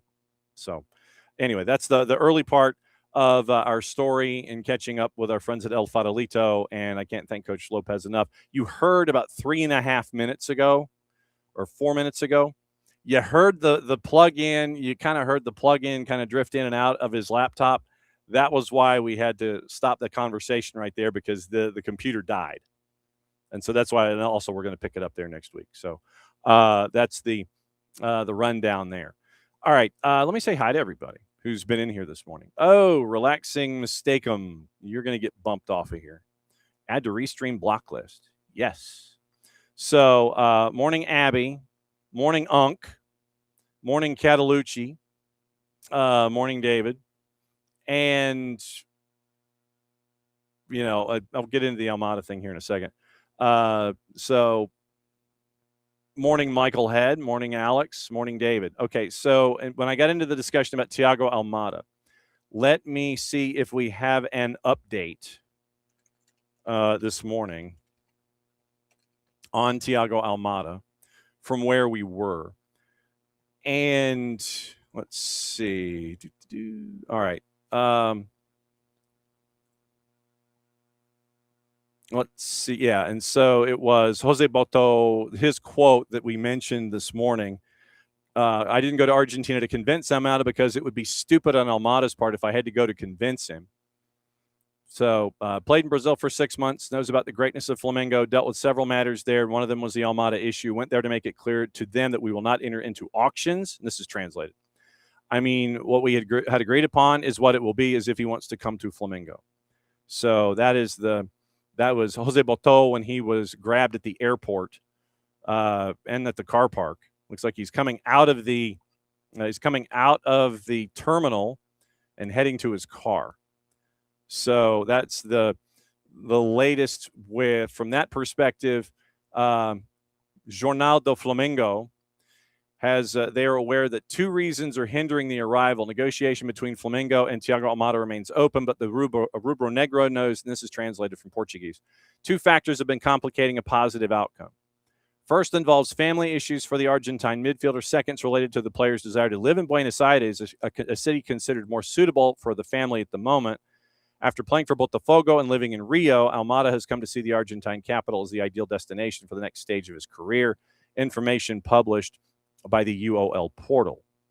And so the Boto quote is up and around this morning. And so Kacey, right, okay, so everything is circling back to the Jose Boto, Flamengo sporting director quotes from outside the airport. What we agreed on is what will happen if he wants to come to Flamengo. We don't participate in bidding wars or auctions or whatever word you want to use. Boto also put the economic dimension from Kacey in context. Do you know how many transfers of 20 million euros or more have already been made in Brazilian football? Only 7. Clear reference to the amount of what Atletico is seeking, having paid 21 million euros for half of Almada's rights in June of 25. Concluded with a statement. Boto, Almada may come, someone else may come, or no one may come at all. But if he does come, rest assured that Flamengo will not go bankrupt. And so River Plate chasing, and considering that River Plate has lost, I think, 5 in a row in competition, 9, and they don't have a decision in 9. River Plate might be somewhat accelerated in the idea to sell or to purchase, and look at it from that perspective. You mentioned, David, the idea of not getting paid, and there is an article that is up from Catherine Batty at the Telegraph, and we're going to chase after Catherine, where she does a play-by-play of the John Textor Michelle Kang saga. And this would be today's required reading if you can find a way to get into the Telegraph. And here is that, and I posted it in the timeline. So this is the Catherine Batty article on the John Textor / Michelle Kang relationship, how incredibly testy it is. So we're going to chase after Catherine Batty and see if we can get her thoughts, because, yes, Atlanta United is still owed north of $20 million. So we'll see if we can catch up with Catherine. And if we have to tape something, we'll tape it and run it. But I wanted to get into this article with her and what she has been able to find and discuss John Textor and Michelle Kang individually and then their relationship together. So that'll be kind of what we're chasing as we go when it comes to everything that is attached to that relationship. I'm trying to see if there's anything else that I'm missing on the list. We mentioned that, and that. Okay, what to watch, where to watch it, how to watch it, brought to us by our friends at Fanati, ftntz.co/soccer down here. That link is important. It helps them out, helps us out, and helps you out when it comes to anything and everything and all of the viewing habits that we have. At Fanati's, you can get all the BNs, and what I mean by all the BNs, it is everything that's up and running. It is Libertadores, Sudamericana. If you have not heard yet, we have a new episode up with Howard Hamilton, the founder of Soccer Metrics, for the Copa Libertadores show. That is up on the network. and Libertadores Sudamericana, they're up and running. You've got Middle East and North Africa. WAFCON is still in the group stage. They're through. Most of the teams are through match day 2. I think we're heading in toward match day 3, and we're efforting our friend Ali Howarth and seeing if we can catch up with him and find out what's going on at WAFCON. Obviously, the big story, Malawi with the Chawinga sisters, and with Malawi in their first appearance, knocking off 2 clubs. They're 2 wins so far in their first 2 match days. You get all of that. You get all the African continent tournaments, whether they're Olympic qualifiers or other tournament qualifiers. You get all that. You get Champions League. You get Middle East, North Africa. You end up with the French League, the Polish League, and the Turkish League. All of that on all the BNs. You get ties to Tigo Sports. You get ties to CATV. You get a lot of the A and B divisions in South America. You get TVV out of Venezuela, CDO Plus out of Chile. You get Liga 1 Max Pro out of Peru. And all of those leagues in one place, A and B divisions. And that's at Fanatis Tese out of Argentina. You get them as well at fntz.co/soccer down here. So on TV today, Leagues Cup doubleheader, FS1, Cincinnati Pachuca at 7:45 at Tigres and RSL at 10. U20 Championship quarterfinals, Costa Rica and Haiti is at 6:30. USA and Guatemala is at 10. Both of those are on FS2. 2 to NA has Leagues Cup, as does Unimas, simulcasting Tigres and RSL at 10. Apple TV has all 6 matchups. Fox ONE has the CONCACAF U20s. Paramount Plus has the CONCACAF Caribbean Cup. Portmore United and Salcedo is at 6. Violette and Defense Force is at 8. Central American Cup is on Paramount Plus at 8. Plaza Amador and Firpo, 10 o'clock, 2 choices, Antigua and Real Esteli and Diriangen and Alajuelense.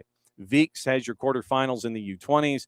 BN has AFCON at 4 o'clock. They also have it earlier than that, but they do know it's Tanzania and Ivory Coast. That one is at 4 o'clock this afternoon. So top of the hour, Larry Berg in front of all of the cameras and assembled media.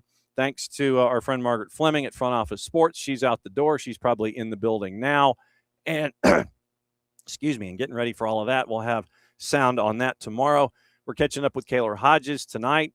We'll have the 30 days that have been in the USL. We got to talk about what's going on in Oakland. And we'll talk about everything else going on in USL Championship, League One. And if anybody can find a Prinks tire, I'd love to see it.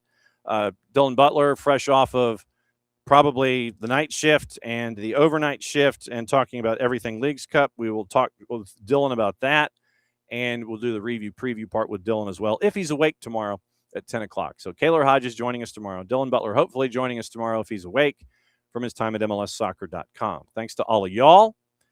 And let me thank each and every one of you for being a part of things. Thanks to Margaret Fleming and everything that she does at Front Office Sports on the business side of things. Thanks to Richard Dixon, who is now the head coach at Chattanooga Football Club. Interim title taken away. Then Kacey D, great to catch up with her now that we've planted ideas in her head. Keep an eye out for her presentations for the Texas matchups in Leagues Cup, and for Santiago Lopez for stage 1 of our conversation with him and El Farolito in the NPSL. That's another rundown of everything here at SDH AM. Tonight, it is Atlanta Soccer tonight, if my memory serves, and it will be an opportunity for Jason to be first in the barn to discuss the Larry Berg press conference. Atlanta Soccer tonight at 10 o'clock, 92.9 The Game in the Odyssey app. It's going to be Larry Berg, Mauricio Pochettino, and where Jason thinks priorities need to be from here. So we'll keep an eye out on all of that. To all of you there, from all of us here, thanks for dropping by. It's another go round of SDH AM. Since it is the end of the show, that means I get to do this. Back at it again here in a little less than 22 hours. Mucha plati, I'll play it safe. We will catch up with you again tomorrow morning.